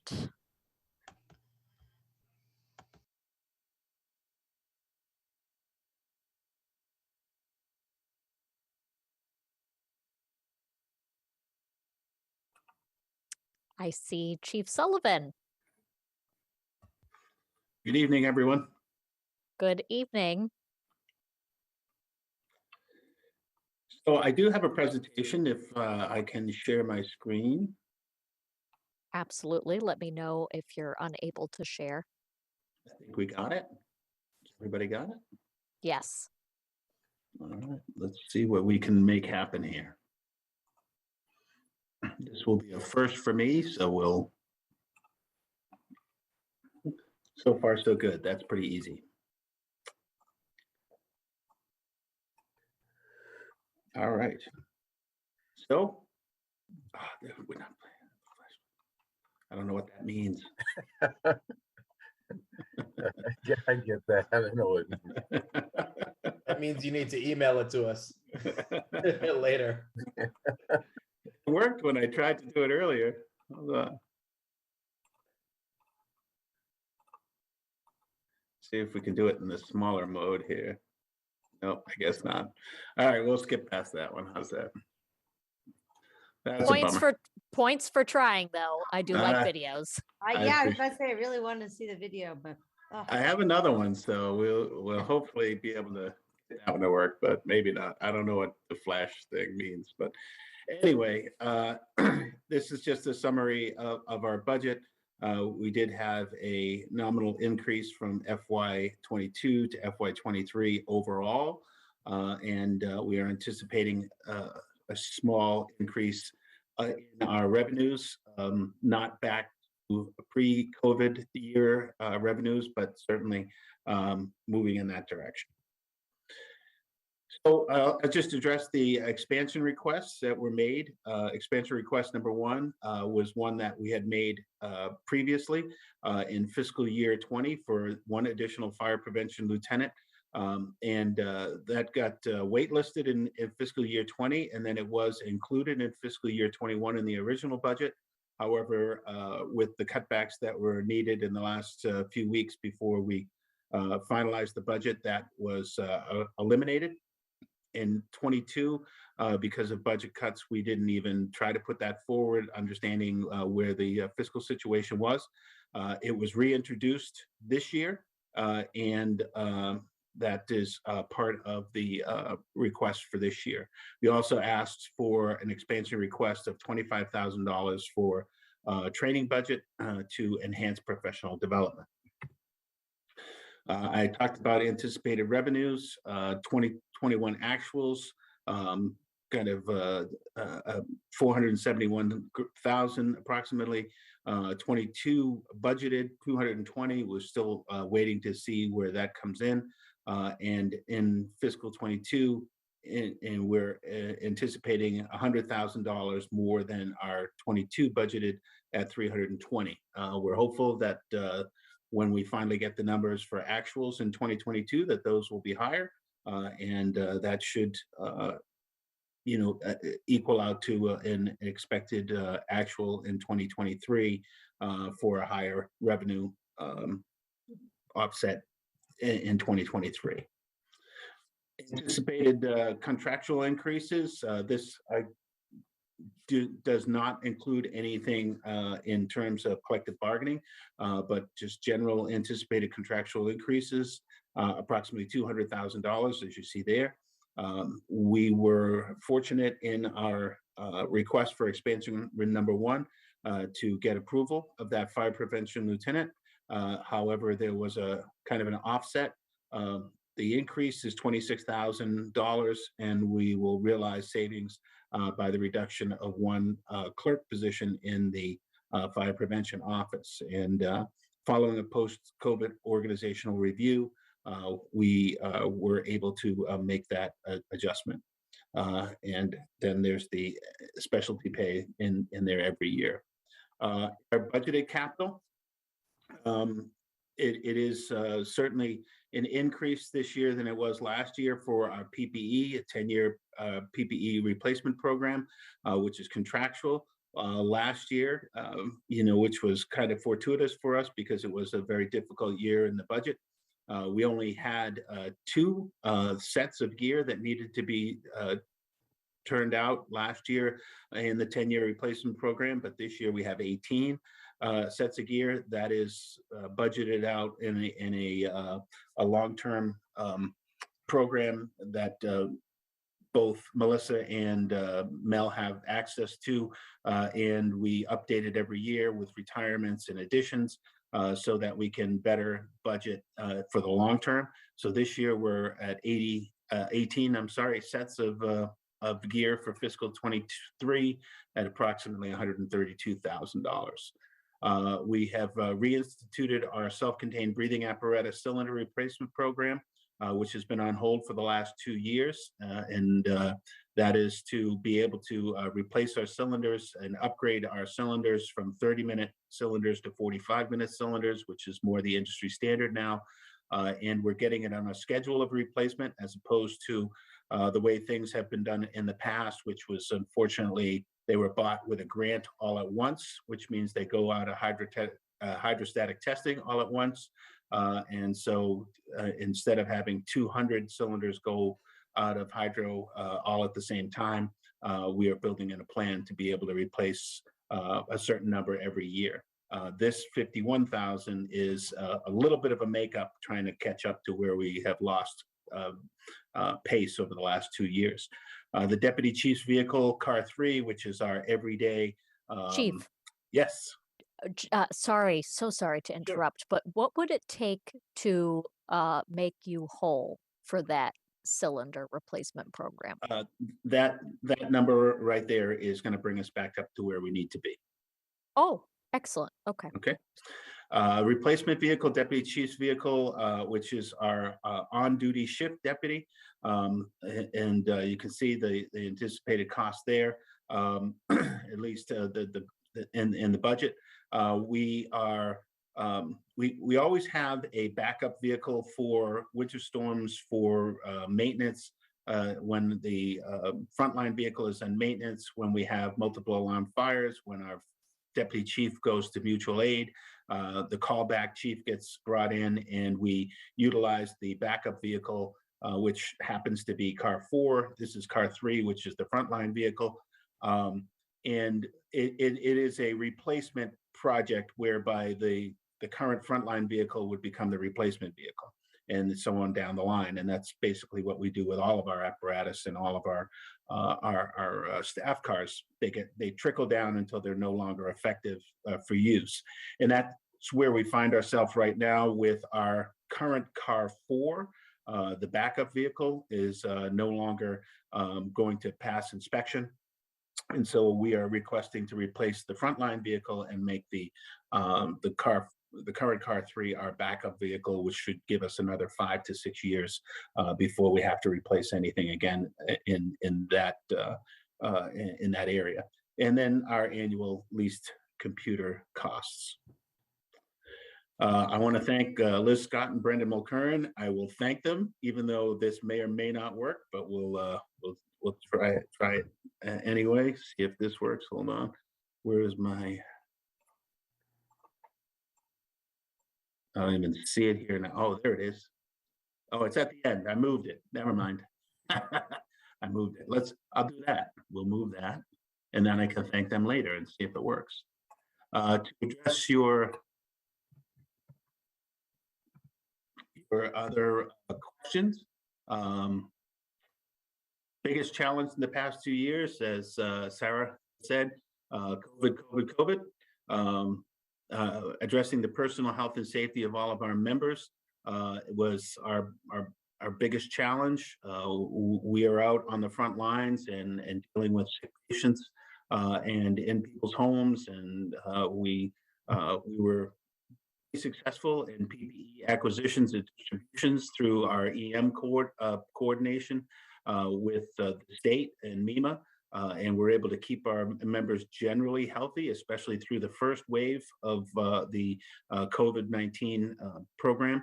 But we did have a number of our folks that did contract COVID. And as you all remember, we utilized some very unique and groundbreaking performance changes that we needed to, organizational changes, operational changes that we needed to make. And thank Sarah and the board of directors of the library for allowing us to utilize the main library for our personnel for a short period of time, for a couple of months.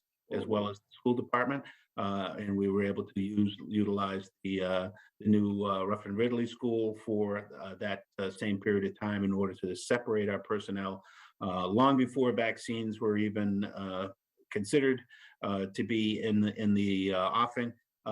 We utilized those different locations to be able to separate our personnel so that if somebody did contract COVID, we were able to not lose to isolation a large number of people. So at the beginning, if one person came into our station and unfortunately tested positive, we were losing in the two larger stations 11 or 12 people at a time to isolation and quarantine. And so quickly we moved to try to separate those crews so that we could limit our losses, if you will. But we moved quickly with our public health partners through the process of testing and vaccines.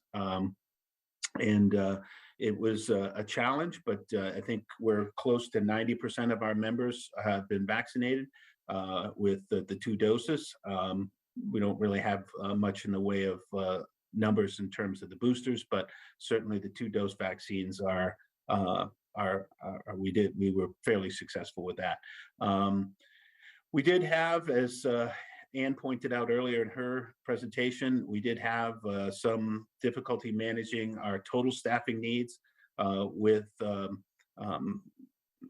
several factors this year, but part of that was the additional federal and state benefits for emergency paid sick leave that came in 2 big bunches, 80 hours at the end of 2021, and then another 40 hours to be the beginning of 2022. The membership was afforded those additional hours. And so our overtime costs for that as well, which we are hoping to recover through the state program, as well as an unusually high year in injured on duty status, has put us in a position where we will be coming for a reserve fund transfer at the end of the year to unfortunately stave off our overtime shortfall.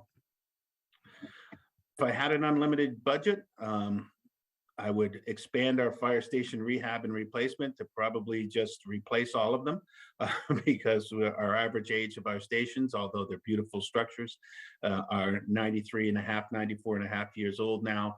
You know, our folks deserve better living capacity and environment. But our current CIP program, which is somewhere between 50 and 60 million, should do what we want it to do, keeping in mind that we're rehabbing 90-year-old stations, that we're not replacing all of them. So it is for now going to do the trick. But if I had all the money in the world and I could eminent domain and pick where I could put fire stations, we would be looking to do other expanded things in that area. Somewhere down the line in the next few years, replacement of the computer-aided dispatch system, or the CAD system, which is the kind of the hub of all of our dispatch. It is antiquated, and the company that services our CAD system is not really up to full professional standards with the advancements in technologies that are available to both the police department and the fire department. And it kind of puts us behind the 8 ball when it comes to being able to expand our IT capabilities. In the future, personnel, there is a large contingent, and I apologize for my spelling error here, to get a South Brookline ladder company, incident command techs for our chief officers and for our safety and communication specialists, and a full-time public educator. Oh, 3 L's too. That's pretty cool. 5-year outlook. I would hope that our station rehab and replacement project would be well underway, and we'd be in the middle of providing our folks with a safe and equitable environment. I would like to see the department move towards accreditation through the process organized through the Center for Public Safety Excellence, which the police department and the DPW have gone through in their various professional standards associations. And I would love to see the fire department move in that direction. And advanced professional development for our officers and senior staff. And now let's see if we can get this to work. And it won't. I don't know what that is. I'm sorry. What's the Flash Player plugin? I don't know what that is. I will send it to you. I promise. Please. I know I will try to watch them. It's unfortunate that it wouldn't do that, but I could probably try to bring it up on YouTube, but because it's on YouTube. Well, why don't you look for that, and I will see what the questions are from select board members. Sure. Raul? Actually, I think Bernard had his hand up earlier and maybe put it down because the presentation went on, so I'll defer. Yeah, thank you, Raul. Just one quick question. The replacement vehicle for the deputy chief, are you looking to obtain an electrical vehicle? Or are they made to the specifications that the fire department would need? I know that the infrastructure bill that was passed last year does provide a significant amount of money for those type of acquisitions. The quick answer to that is no. We're not looking at an electric vehicle right now. We don't have the infrastructure within our stations to sustain that. And what we would need is not the size and capacity that we're looking for is not readily available in electric right now. As I've talked to our folks on the sustainability and the green side, as it's called, I have made it clear that I'm happy to move in that direction, especially for staff vehicles and support vehicles, as soon as the infrastructure is there for us to do that. Thank you. Raul? Thanks, Heather. Chief, when we met to discuss the budget, one of the things that we talked about a lot was that CAD system, the dispatch system. And I see you have it on the sort of unlimited budget piece, but my sense is this is something that that we need to invest in at this point from our conversation. If you can talk a little bit more about that, certainly not in this budget, and we need to plan for this because this is a major change that involves not just bringing in new software, but training, all that kind of thing. And we're also having a conversation right now about the possibility, maybe down the road, of some non-police fire dispatch as well with that cahoots consulting we're doing. So rolling all this in together. But can you talk about where we are right now and what a new system would do for us that it currently can't do right now? Sure, thank you. It's obviously one of the things I've been waiting for is stability in the leadership at the police department in order to be able to get the police chief on board, who is very instrumental in a big part of this as well.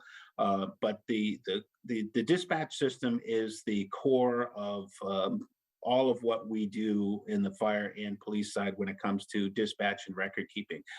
We have several components that connect to the computer-aided dispatch system or the CAD system.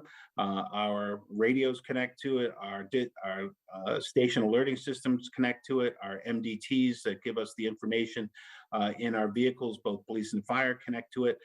It is the repository for all of our historical data on structure files, as well as it has the capability of mapping GIS mapping roads and water lines, and we would be able to look at populating that with hazardous materials information and certainly indications in there for folks who had disabilities and a number of different things. It serves as the basis for all of the data that we need for all of the buildings. I could pull up where our utilities are in any building.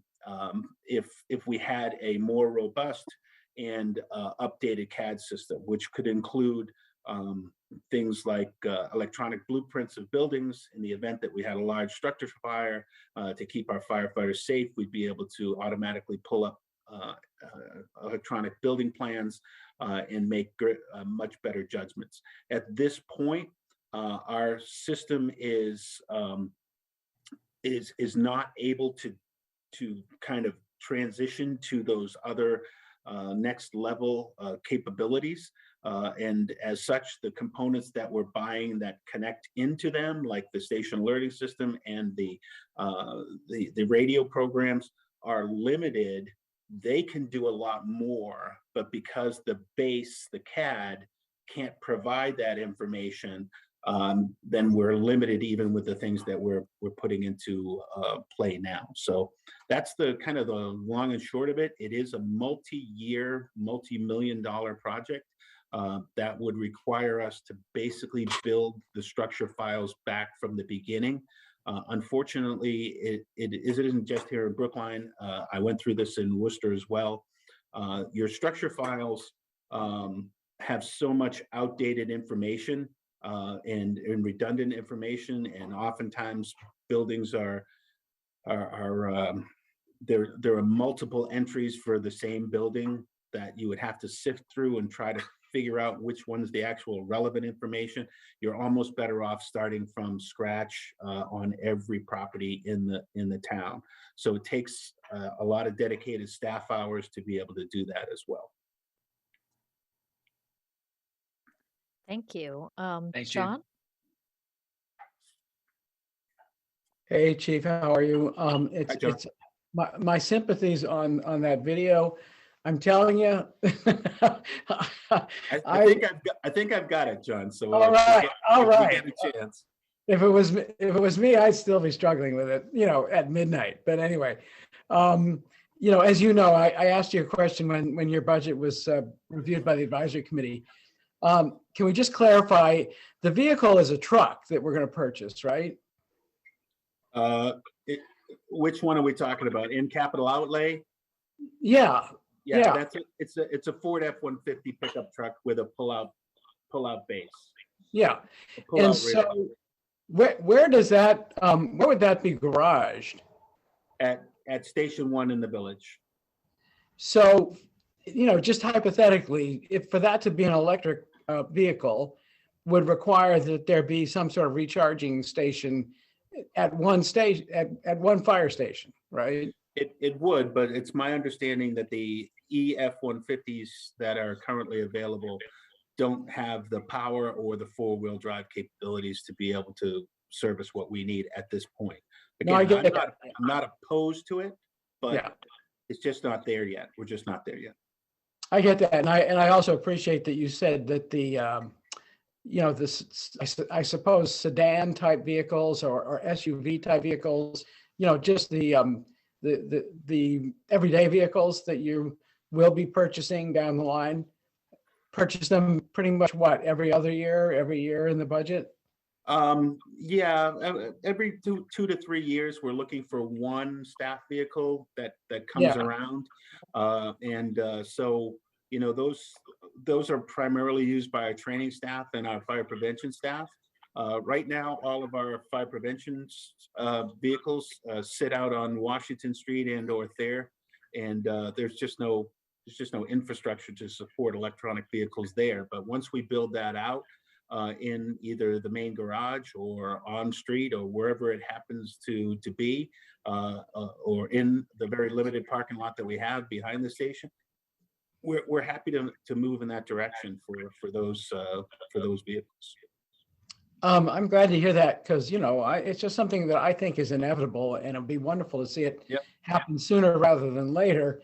So I'm hoping that there'll be a request in the budget for money for the recharging station, let's say in the next year's budget, so that when it comes time to purchase one of the everyday vehicles, we won't face the same situation of, well, we would purchase it, but we don't have a recharging station.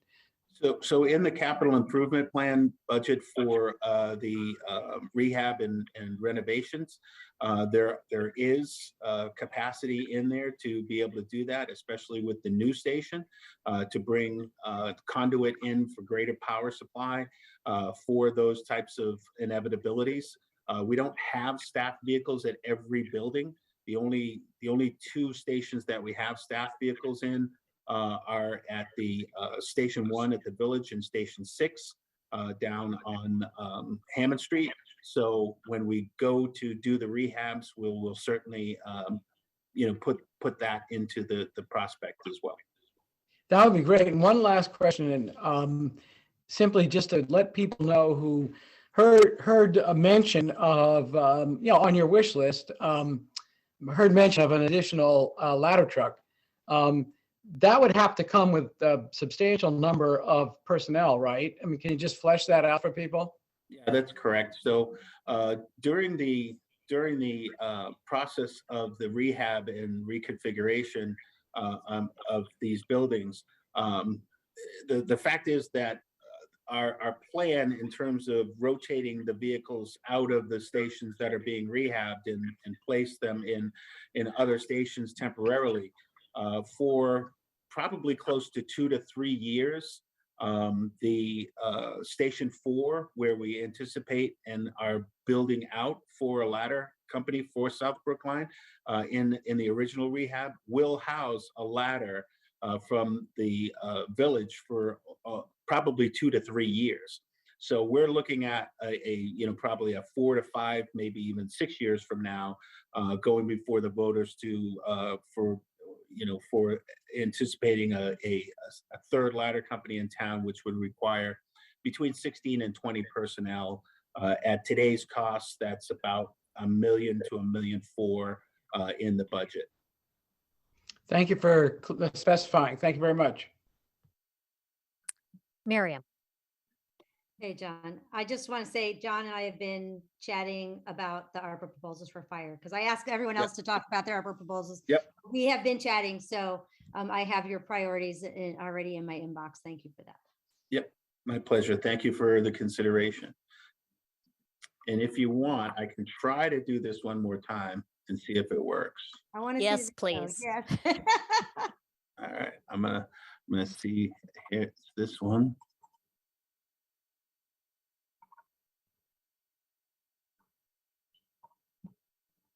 I don't know if you'll hear it though.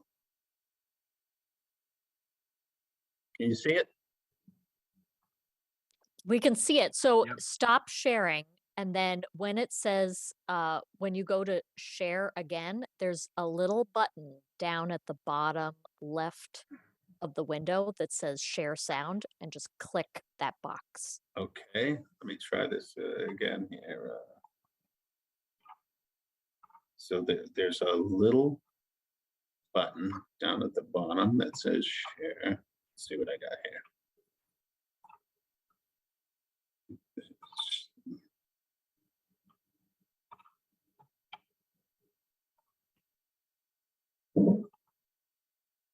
So share screen, share sound. Okay, gotcha. Thank you. I'm learning something new every day. I fully admit I did not put this together.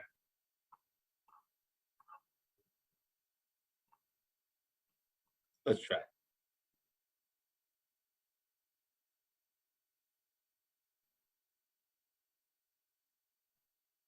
No, I can't hear it. Can hear it now. Great.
That was training. This is suppression.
And now more community and fire prevention.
And there you have it. Awesome. Thank you so much for sharing that with us. Oops. John, your hand is up. Do you still have any questions? Okay. Thank you very much You're for welcome. that very straightforward proposal. A lot of food for thought for us over the next couple of years. Thank you. And I'm glad that we got to see the video. Me too. Great. Okay. Thank you. Thank you. And so our final departmental review budget is police. Chief Allen, Yeah, hi, good evening. good evening. Good evening. Richard Allen, Acting Chief of Police. I have with me here tonight Deputy Superintendent Jennifer Pastor and Deputy Superintendent Paul Cullinane. I thought it would be a good idea to have the command staff meet and interact with the board tonight. We're going to do a quick PowerPoint presentation, and then the deputies will speak about their respective divisions and the excellent work that they've done throughout the year. And then we'll each answer one of the three questions for you. And then we have a quick photo montage at the end that I have to thank Sergeant Casey Hatchett for helping with that and putting it all together. So if we can go to the PowerPoint.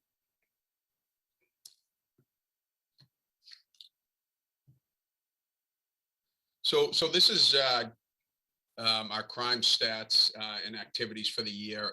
In 2021, we handled 66,233 calls, which were up 4% from 2020. And of those 66,000 calls, 4,452 were medical calls. Part A crimes in the town were down 17% from 2020. Arrests were down 47% from 2020. In field interrogations, 33 were down 8% from the previous year.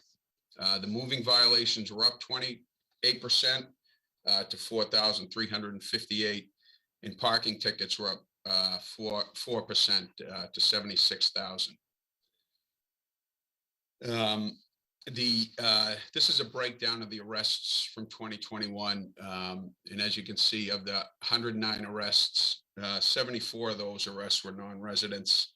72% or 78 were mandated arrests by state law or required by department policy, with the domestic violence warrants and the felony arrests. So the first question, what have the challenges and successes been of the department? I believe the biggest success that the department has experienced this year has been our emphasis on community outreach and engagement. The officers and members of the department have been asked to engage actively and positively with the community. Additional time has been allotted for officers to be out of their cruisers, walking in neighborhoods, business districts, and parks in an effort to more proactively engage with the community. We have reached out to all the neighborhood associations in town. All the neighborhood associations listed on the town website, along with the Chamber of Commerce and the Rotary Club, and reached out to them and asked about us attending their meetings, which we have. We've attended numerous meetings up until this point, and we thought it would be an opportunity to hear neighborhood concerns, issues, and suggestions from these neighborhood groups. We've gotten a tremendous amount of positive feedback about these meetings, and it gives us an understanding of the services they're seeking in these neighborhoods. It's my belief that the community dictates the service, and this gives us a good understanding of what their issues are. And the Community Relations Division has expanded their outreach and has been working collaboratively with the underserved, elderly, and youth in the community. Again, we've gotten an enormous amount of positive feedback from the community regarding this. I can't say enough about the work that the officers have done this year under very difficult situations with circumstances with COVID and the staff shortages that we're facing. So that I think has been our biggest success. I think our biggest challenge this year internally has clearly been recruitment and retention. We're currently 19 officers down in the department, and recruiting has been extremely difficult. There were only 12 members of the community that took the latest entrance exam to the police department, and we've lost 8 officers this past year. And there's been 1 retirement. We've lost officers to Boston Police, Massport Police, Sharon Police, Foxborough Police, Everett Police, and 2 officers to Weymouth Police. This staff shortage has caused a tremendous amount of forcing within the department, which mainly affects the younger officers. There's been some officers that have been forced to work the equivalent of 3 months extra, being forced. And we have taken some action in order to help reduce the number of forcing, but that does come at a cost. The morale has seriously suffered because of this staffing shortage. And it's something that we're working on daily, the recruitment and retention. It is challenging, but it's something we continue to work on daily. So I think that those have been our successes, our biggest successes and our biggest challenges. Deputy Paul Cullinane will speak on what the department would do with unlimited funding. And then Deputy Jennifer Pastor will speak on the 5-year outlook for the department. Good evening, Select Board. Deputy Superintendent Paul Cullinane. And the first thing I'd do is give me a raise. No, I'm just kidding. Okay. What I think would, what I really would do would be, or the department should do, is would level fund our education incentive program so that all officers receive the same education incentive. Right now, it's a 2-tiered system where the older officers are receiving 10, 20, and 25% stipends for their education. The younger officers are not receiving that. I think the maximum they can get is $12,000 a year. So it's considerably less, especially for those younger officers who studied for sergeant, and they might have an education incentive that's actually less than that of a master patrolman. So I think that would be an important thing for recruitment for officers. It would give them a boost. There's 26 police officers currently that don't have any education, and I think that's pretty much an all-time high for us. But there is really the incentive for them to go back to school is it's really not there. It's not viable. So I really think we should do that. The other thing I'd like to do is, or would like to do is bring our cruisers back to the way they were prior a few years ago, the softer white look with a blue stripe or some kind of motif like that. We're not, we'd like to change the black and white into a more of a softer look, friendlier look, if possible.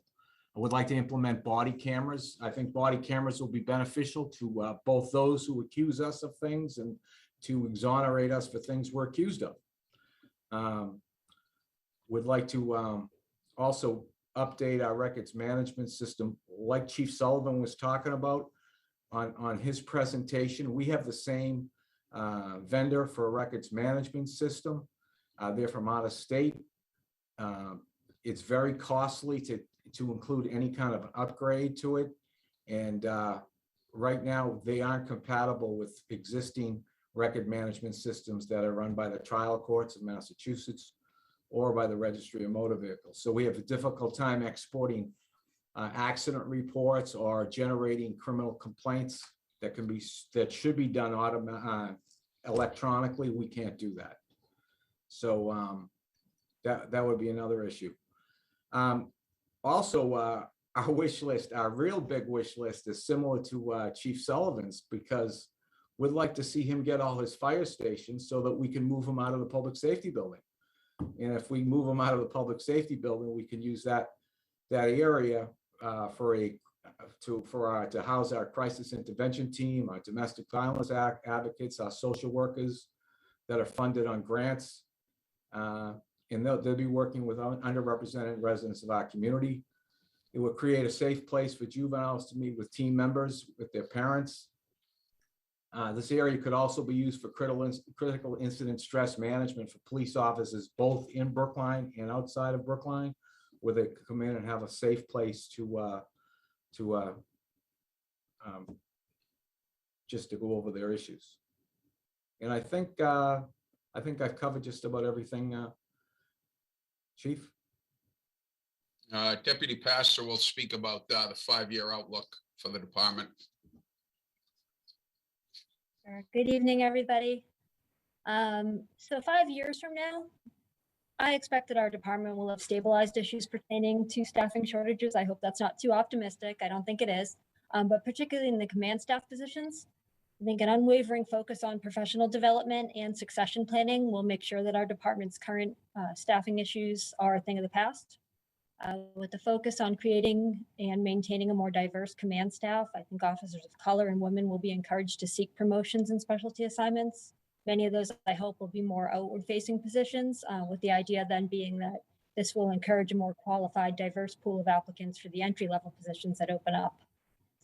With staffing levels secured and with stable leadership in place, we'll be able to reestablish our department as a leader and as a model for other agencies in our area, particularly in those areas of training and technology, transparency, and community-oriented problem solving. As we continue to work with the PCAC, one of our goals will be to reformat our 700-page, quite cumbersome policy and procedure manual and to share it or be able to share it with the community in a way that's much more user-friendly. Transparency, as Paul mentioned, will also be improved by the use of body-worn cameras and the timely release of information as appropriate with an expanded public records and information office. I think this expansion could involve supplementing our sworn officers with civilian employees who are specifically trained in fields such as crime analysis, public information, media, education, professional development, and crisis intervention.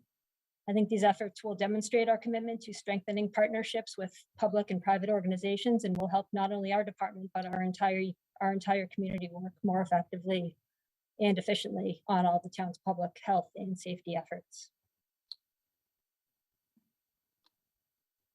So now we just have a quick video montage that will play. Some of our highlights from the past year.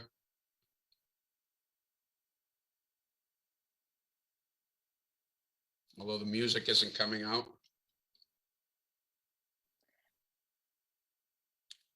Casey, you might have to stop sharing and then when you hit share again, there's a box down at the bottom left that says share sound.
Thank you so much for putting that together. That was a really great presentation. I really learned a lot about what you do, the challenges that you're facing, the things that you would love to see if you had control and extra money.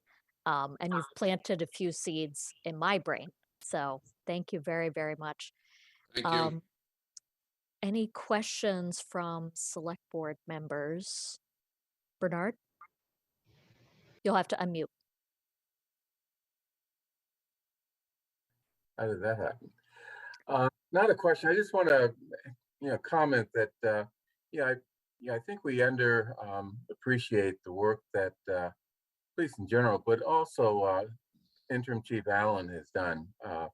Outreach to the community. I mean, he mentioned a lot of it, but he does so much more, and the department does so much more, and it's so critically important in terms of making sure that the police are considered by the community as part of the community, not just police feeling part of the community, but the community feeling part of a community that includes the police.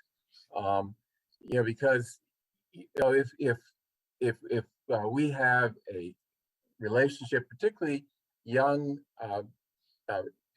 youth of color, relationship with the police that is not respectful and good, we're setting them up for bad situations in life. For example, I taught my son, that it's very important to get to know the local police and be comfortable around them, because if there's a bad police that you run into in some strange city, or bad kid on the subway, he's going to be looking for fear in your face, and that's when you have problems.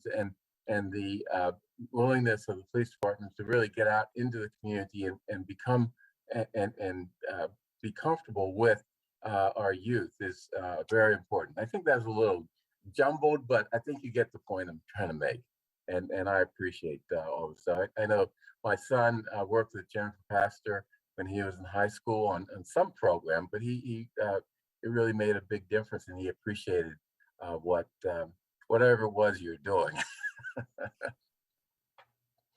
Thank you, Bernard.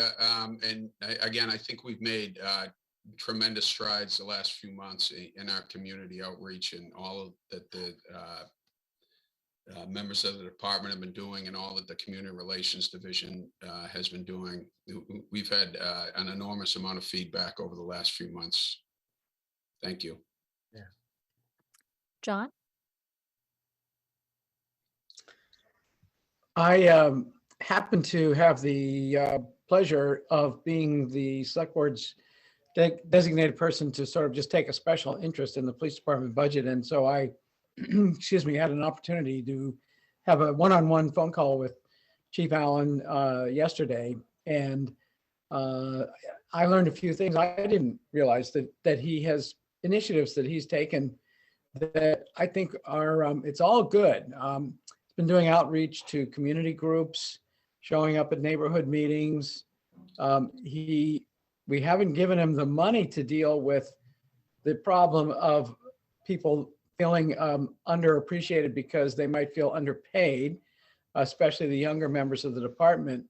But he has done what he can do by how he manages their time and deploys them, and respects the need in some cases to allow them not to be just arbitrarily assigned to extra shifts if there's other ways of approaching that need. And so they've been getting a little bit more flexibility with their schedules. They've been getting a little bit more family time, and that has helped. So I want to thank Chief Allen for stepping up at a time when it was very difficult to be in the spotlight and be in the leadership role in the department. I also want to thank Mark Morgan, who obviously isn't here tonight, but he gave Brookline that transition so that when the time came, Chief Allen was able to step in and, there was a smooth handoff during some, let's face it, some difficult times the last year and a half. So I think the program that was presented tonight speaks very well to the department. I do think we as a board have got to figure out what we can do to confront this issue of morale in the department and the issue of people leaving the department. And so we got some work to do, but that's not new. And we've got a good leadership team at the department right now, which I'm very grateful for. And I just think it's worth expressing that. Thank you. Thank you. I appreciate it. And it is something we need to work on. We do some exit interviews for the officers that do leave for other departments, and lack of adequate pay is one of the biggest issues. And lack of understanding and support from town government is something that I continually hear from the officers that are leaving. So it is something that we're working on daily, and we hope we can turn things around. Obviously there'll be another transition, and it is a little disappointing. I won't be able to continue what I've started here, but I think we're certainly moving in the right direction. Great, thank you. Raul? Thanks, Heather. I'll just, three things on my mind right now. One's on the morale piece. I'll just say we had a presentation earlier today from our HR director and chief diversity officer, where we saw some figures about, I think it's 30% turnover across the board in the town. And so I think if we're going to talk about folks leaving, I think we need to have a larger conversation than just the police department, because it may not be that this is particularly endemic to policing. It may be either the Great Resignation, other issues going on, or maybe something we're doing wrong townwide. But I think we've only had a conversation about morale in the police department, and that really ignores the larger conversation that we need to have about all town employees. Likewise, on the education funding, I've been sort of speaking up about more education funding across the board. Again, not just in certain departments where maybe we've got stronger unions that have bargained better than others, but I just think if we think it's important to provide educational incentives and opportunities for town staff, then we do it across the board, regardless of what jobs people do. Likewise, I think, regardless, folks know me, and folks know that, I was one of the people on the board that took the hits for a lot of folks in the community that wanted to see change in the town's approach to public safety, and that included, but was not exclusive to, policing. But one of the things I've said all along, and my colleagues know this because I've said it in meetings where we've been discussing this, is that working people need to get paid a fair and competitive salary. Everything else we can discuss. But I just wanted to make that clear, because even as I have very strong thoughts about the scope and scale of policing, I think the people that do the work and work for the town, whether they're police or in another role, need to get paid for their work. And so so at least you can count on my support to make sure that people, especially at the not the folks making $250,000 a year, which is good for them, but the folks that are every day like doing this as a job and making this their primary job, that they get paid competitively. I think that's important. The last piece is I really hope that as we get this next contract done, that we can move forward on this, the body cam proposal. I know that was part of the presentation there, and I was glad to see it. I think the word that was missing there is accountability, and accountability for everyone involved. And I think that's the most important thing that when folks were taking to the streets in 2020 and also in 2021, is the big word was accountability. And folks, I don't know that they necessarily, I'm not particularly interested in more of playing basketball with kids and stuff like that. What I'm most interested is making sure that we have full accountability. And I think that's especially true with policing, but frankly, I think it's true for any outward facing departments that we have. But this has been a really big, as you mentioned, chief, national conversation that we had a local conversation about. And I think that if we do all the things that I saw, but we don't get to a place where folks in the community have a greater sense that there's accountability than I think it would have been for not. So I know that the PCAC, the Police Commissioners Advisory Committee, is in the early days, and there'll be lots of work in the years to come on that. We've got, I know we're bringing in new leadership and going to be filling, the ranks of the department. I just don't want to lose sight of those things that there was a really big conversation. Folks did put tremendous amount of hours, including folks in the department, into engaging around this conversation.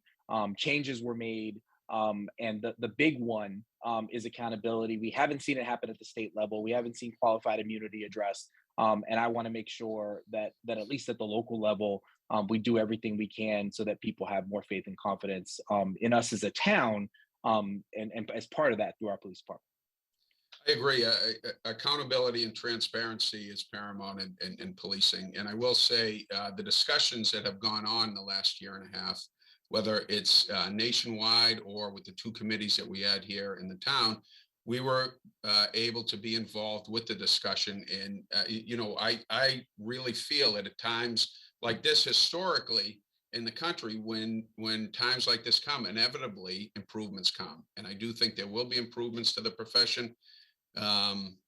So I think that those decisions and those discussions were important, and I'm glad we were able to take part in them. Miriam? Thank you. So ARPA. Rich, I don't think I saw any ARPA proposals from the police.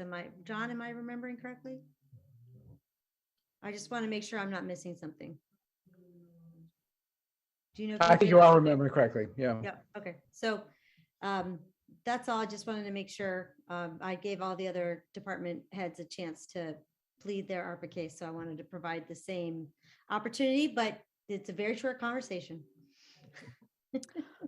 Well, to I guess interject, seeing the presentation, I actually asked Devin to reach out to Casey to send me the presentation because I have some thoughts based on a lot of the things that were covered here tonight. So I can certainly reach out to you, Acting Chief, to talk about what we might be able to apply for in phase 2 based on some of the things that that we talked here tonight about. Sure, that would be great. Great. And then just two things. I just want to share a couple of thoughts about the police department. When I moved to town over a decade ago, the thing that really caught my attention about this community was seeing actual police officers in crosswalks at certain times of the day. And it remains, I think, one of the things that I love the most about this town, as a pedestrian, as somebody who walks Coolidge Corner quite frequently. It made me feel so much safer to cross a very busy street. And now, given a lot of the pedestrian fatality and injuries that have been just increasing year over year, I think that is something not to lose sight of. And then I just want to share a personal story that I only just discovered involved Deputy Superintendent Jen Pastor. I had been a Brookline resident for, I want to say, less than a year. And my roommate, who it no longer lives in the US, she moved back to China. She was a postdoc at Children's Hospital, and she was on her way home one evening around midnight. She was on her phone, and somebody came up from behind her, whacked her on the head, took her cell phone, and just sprinted off. And she was very shook up with this encounter. She came home. She was very distraught. We called 911. A police officer was dispatched, and he showed up, and her English was not great to begin with. And because she was very distraught, her English was really not great. So he was having a real hard time trying to get her to communicate in a way that he could understand. So he offered to take us down to the station. I went with her, and to my delight, he put us in a room with a female officer who was better able to handle that particular situation. And it was only just recently that I discovered that was Jen Pastor. She contacted Apple. She tried to turn the phone on. We tried to locate the phone. You know, of course, we didn't find the phone. But I was really impressed with how that situation was handled. My roommate felt incredibly vulnerable, and that is eventually what led her to buy a Razor scooter, and she's to blame for the scooter pilot program. So, you know, everything is related. I agree with you, Heather, on the crosswalks. The traffic posts. When I took over 2 months ago, we established 9 new traffic posts.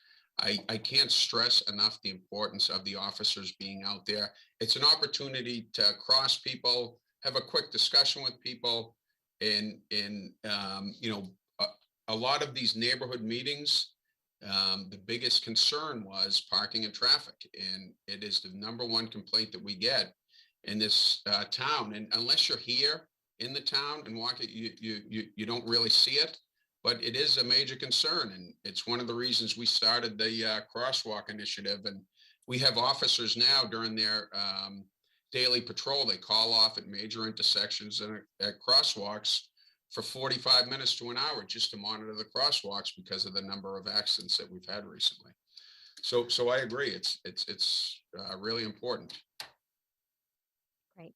Thank you so much. Any other comments or questions? If I could just say one other thing, I spoke to John today about the electric vehicles, and we're currently looking into 2 electric smaller vehicles for the walking routes, Coolidge Corner and Washington Square. And we're also looking at the Ford just came out with a new Mustang. The Topsfield Police Department has purchased one. So we're looking into, we called the dealership today to get the specs on them and see if they can be, if they can put the police package in the electric vehicle. So hopefully that will be in the works.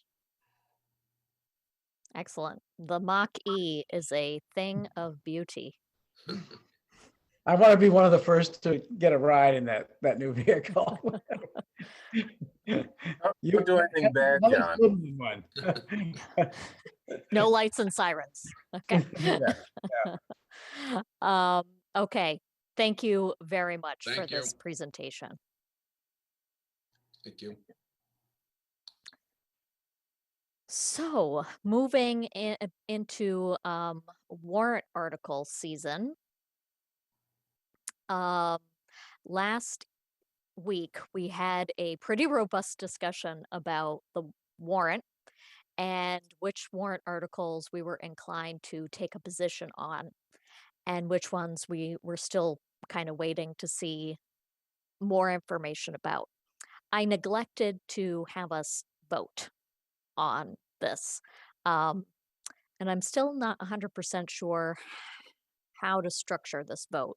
So maybe what I'll do is I'll take it in 2 parts. One, the articles that we feel pretty, like almost 100% sure we're going to take a position on, and then have kind of a separate vote on things that we're thinking about, but we're not quite sure that we're going to take a position about.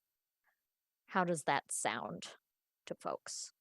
And I don't see Melissa, who really kind of kept the notes, so I'll do my best to remember. So I do, sorry, this is Devin. There's the documentation in your packet is the grid that she put together based on last week's discussion. And that has the article, the date that it would come up for review, and the date that it would be voted, as well as the warrant articles that she believed that you were not going to take up. Excellent. I am just looking for the packet. Let me. Looks like it's on page 122. I can also put the link right in the chat to the document. Thank you. Awesome. Okay. Oh, yes. Oh, this is great. Oh, Melissa, it's amazing. Okay. So from what I recall, we will definitely take a position on articles 1, 2, no, not 1, sorry, 2, 3, 4, 5, 6, 7, 8, 9, 10, 11,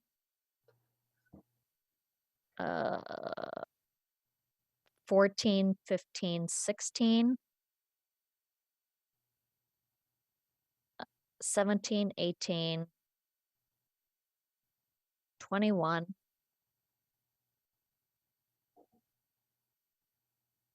and I think that was it for definites. So I will move those warrant articles we're definitely going to take a position on. They were either sponsored by one of our departments or they're kind of routine warrant articles.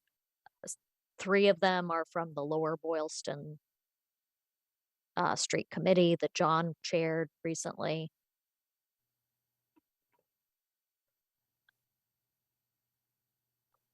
Any thoughts or questions? Okay, so I'll move that we're definitely taking a position on those. All those in favor? Bernard. Aye. Raul.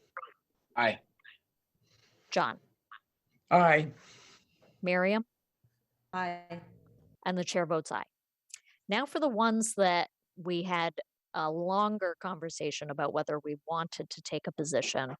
I recall that 12, we wanted to really understand more information about. This is the discrimination complaint process. And then PFAS, the 2 artificial turf warrant articles, which are 23 and 24, 25 single-use plastic. 26 is the Parks and Recreation Commission. It was a 2-parter, one about scholarships and the other is reconfiguration and possibly Kent Street. So those we may take a position on.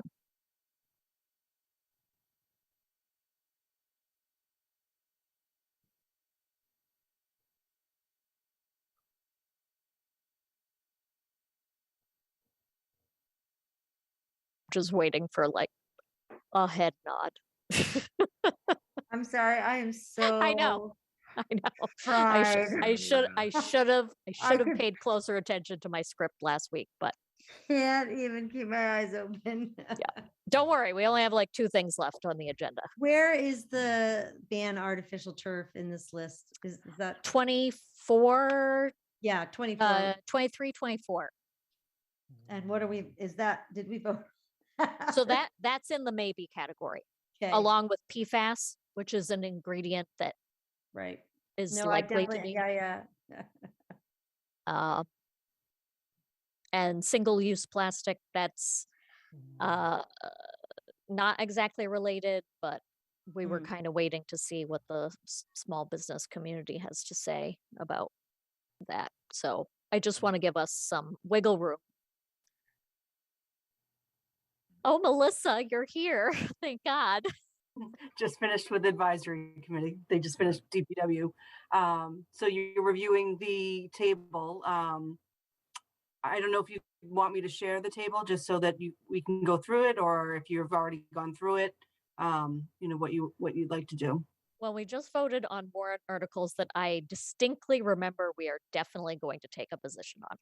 Right now, we're trying to remember what warrant articles we were thinking about taking a position on, but we wanted more information. So I recall that that was number 12, the discrimination complaint, then PFAS, the two turf warrant articles, single-use plastic, and then Kent Street.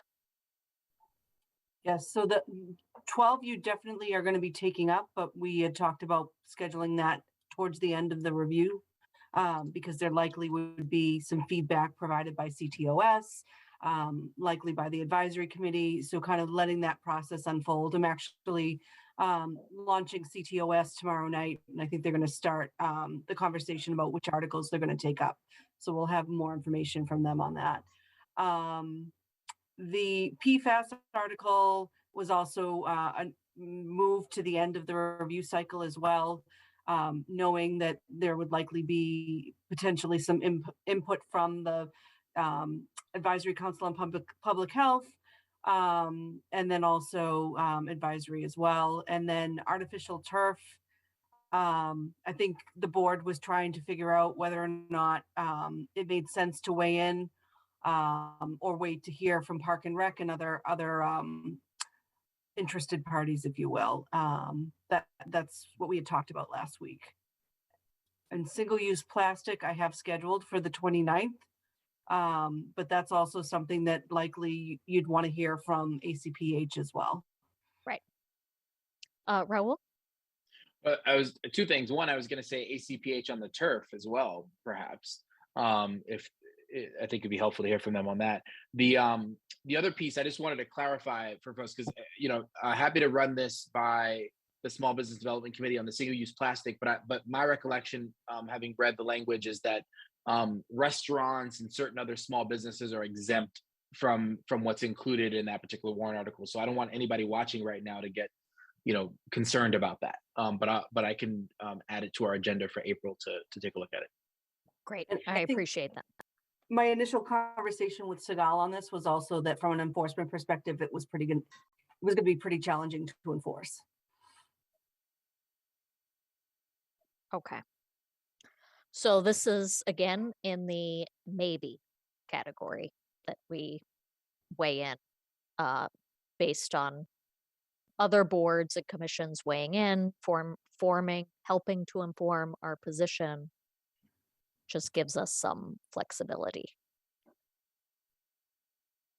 So I will move the warrant articles that I rattled off as potentially having a select board deliberation, public hearing, and recommendation for the combined reports.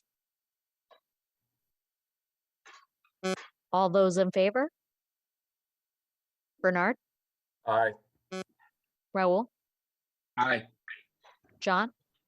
Aye. Miriam? Aye. And the chair votes aye. Thank you so much, Melissa.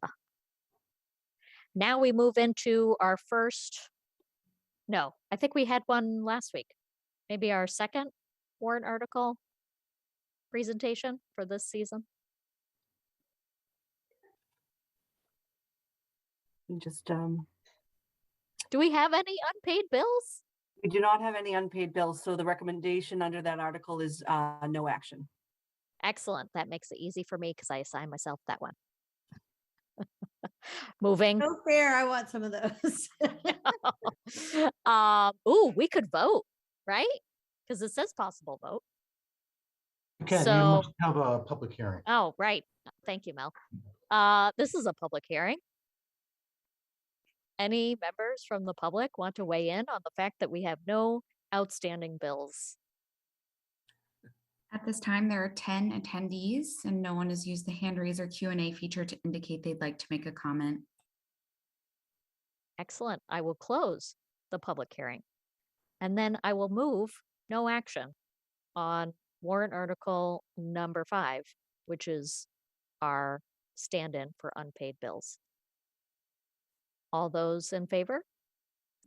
Bernard? Aye. Raul? Aye. John? Aye. Miriam? Aye. And the chair votes aye. Next, Next is property Article tax 6. exemptions. Next is Article 6. Rashid is here. This is a proposal from the Board of Assessors. The board will recall that this is an annual article that we vote at the annual town meeting to increase the property tax exemptions, and Rashid can provide a little bit more background for that as well. Excellent, Rashid. You've got max 7 minutes. Thank you, Madam Chair. Good evening. My name is Rashid Balsin, Chief Assessor. Article 6 is sponsored by the Board of Assessors and recommending it to the town meeting. This article provides an increase in the property tax exemptions granted every year, and provides the additional amount to double the exemptions granted, including surviving spouse, elderly, blind, and disabled veterans. The cost of the program is approximately $42,850. That will come out of the overlay account, tax abatement overlay account. And the law allows the increase to up to 100% of the exemptions. This has been voted by the town since the program was adopted, fiscal year 1989. And it's recommended by the Board of Assessors. Thank you. Any questions? Raul. Sure. Thanks, Rashid. Can you tell us when was the last time those the basic amounts were updated? And we've been with these numbers for quite some time. Yeah, I think about 10 years ago, the base amounts increased for the veterans, the elderly. Most of the exemptions increased the base amounts, and then every time the base amount increases, obviously we double them. We double the exemption. So I would say about 10 years ago they were changed. Okay. Well, I'm glad they're there. I'm sorry that they can't be more, but I'm glad that we're at least sort of increasing by the maximum amount that we're allowed to. Yeah. Any other comments or questions? Thank you, and to the other tax assessors for working on this proposal. Thank you. This is a public hearing. Any comments from the public? This time there are 9 attendees and no one has used the hand raise or Q&A feature to indicate they'd like to make a comment. Then I will close the public hearing. And I will recommend favorable action on warrant Article 6. All those in favor? Bernard? Aye. Raul? Aye. John? Aye. Miriam? Aye. And the chair votes aye. One more, and then it's just the commission and board appointments, Miriam. Just hold on a little bit longer. Article 7 is granting and accepting of easements related to the high school project around Brinkton Road. And Jonathan is here, and I believe Tony is also here. This is filed by both the school department and the building department, but Jonathan and Tony probably have some additional details.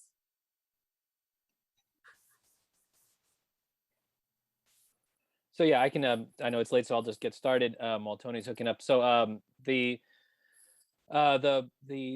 easements are, I'm happy to report, very non-controversial. Both the recipients of the easements, who are in turn, one of whom will also need to grant the town an easement, are on board with what is proposed. It is a matter of granting two property owners that directly abut the new high school building property easements to pass over what will be our service driveway for the large new building to access their parking. These preserve easements that existed in the old parking lot, but in a new form that matches what's actually on site. And then there's a reception of an easement from one of the two property owners. I believe it's the 1921 Brinkton Road, which is a two-family, right next to 22 Tappan Street, of course, where a portion of their property is parking spaces that the town has built for them that they will use. but the town needs access to that piece of the real estate as well as the corner of the property that directly abuts it, because the town, there's a light pole on that corner. There's some fencing that of course belongs to the town that runs over it, and there's a power conduit that runs underneath it that powers the light pole. Like I said, the property owners are on board. We are having the property surveyed, the easement areas surveyed as we speak. And once we get the full legal descriptions, we'll be able to put together draft easement agreements, which will hopefully be made public in advance of town meeting if anyone cares to review them. But as this is an interest in real estate, the town meeting has to authorize you guys to sign those easement agreements once we bring them to you. Great. Thank you for that summary. I was able to follow along. Any other discussion, questions? Thank you for leading with it is not controversial. This is a public hearing. So if there are any members of the public who want to make themselves heard on this issue before we vote.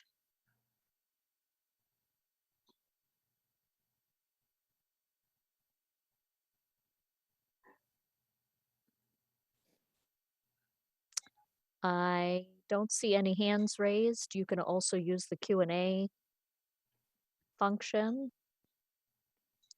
At this time, there are 7 attendees and no one has used the hand raise or Q&A feature to indicate they'd like to make a comment. Great, thank you.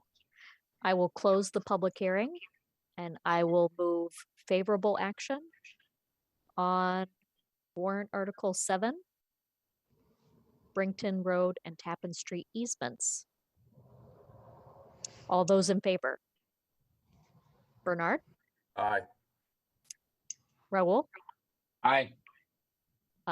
John? Aye. Miriam? Aye. And the chair votes aye. Thank you so much. Thank you, everybody.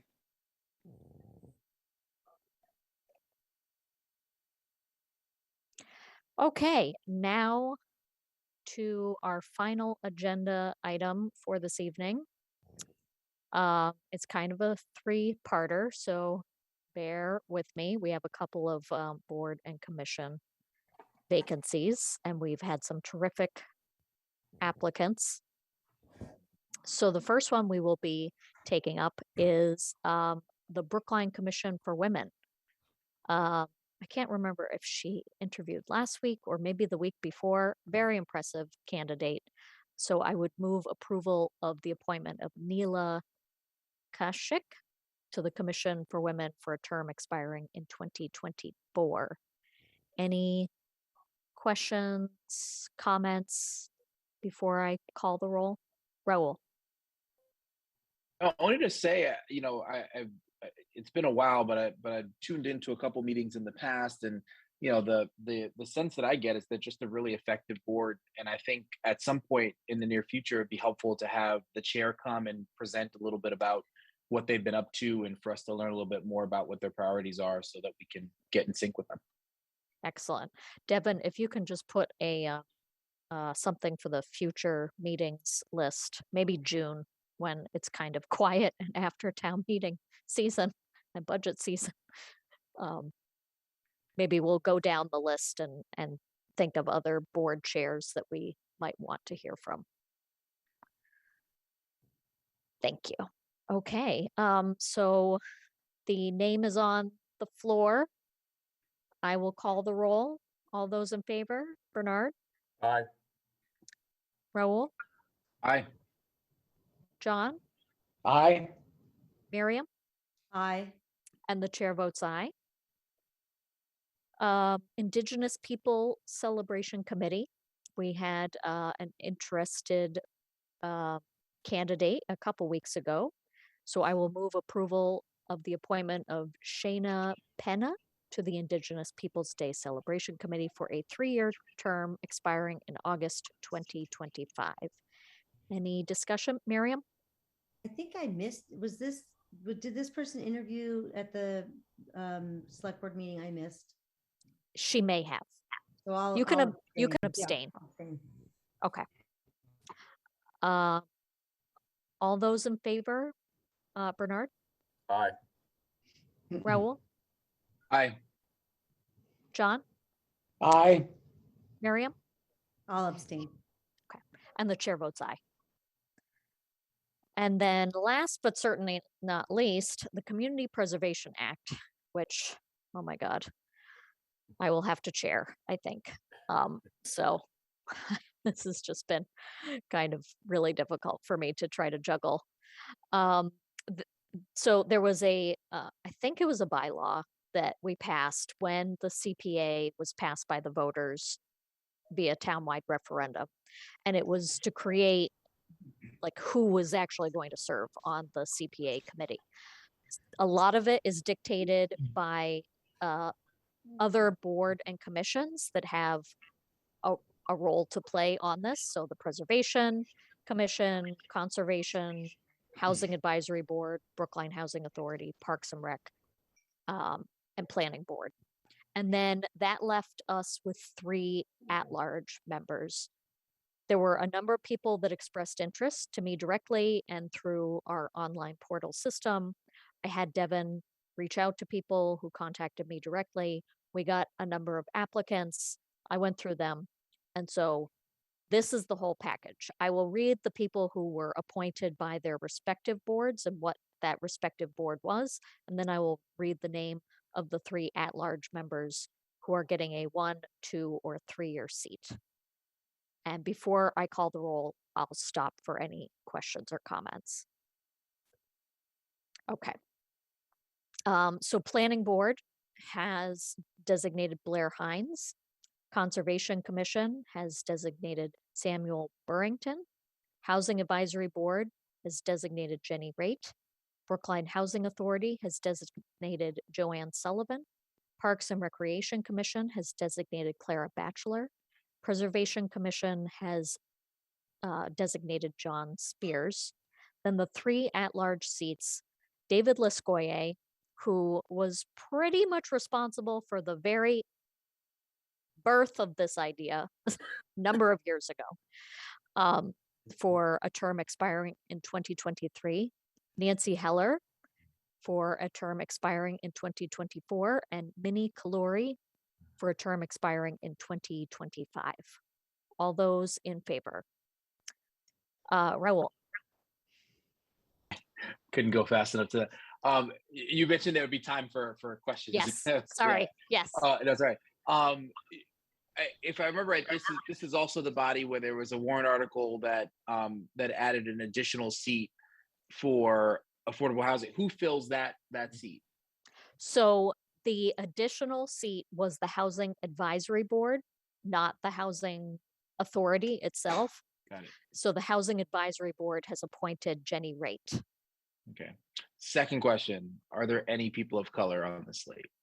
Minnie Kalori is a woman of color. Okay. All right. Those are my questions. Okay. Any other discussion? Seeing none, I will call the roll. Bernard, Aye. Raul, Aye. John, Aye. Miriam, Aye. and the chair votes aye. Okay. I will not be here next week, so Raul will be chairing. So be good. It's going to be mayhem. I'm gonna drink more coffee. I've been getting up. I want you all to know this is because of you. I've been getting up early to get into work to read ARPA proposals before 8 a.m. Oh, I am bless you. beat. It's crazy. It'll all be worth it. Thank you so much. Have a Okay, good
you.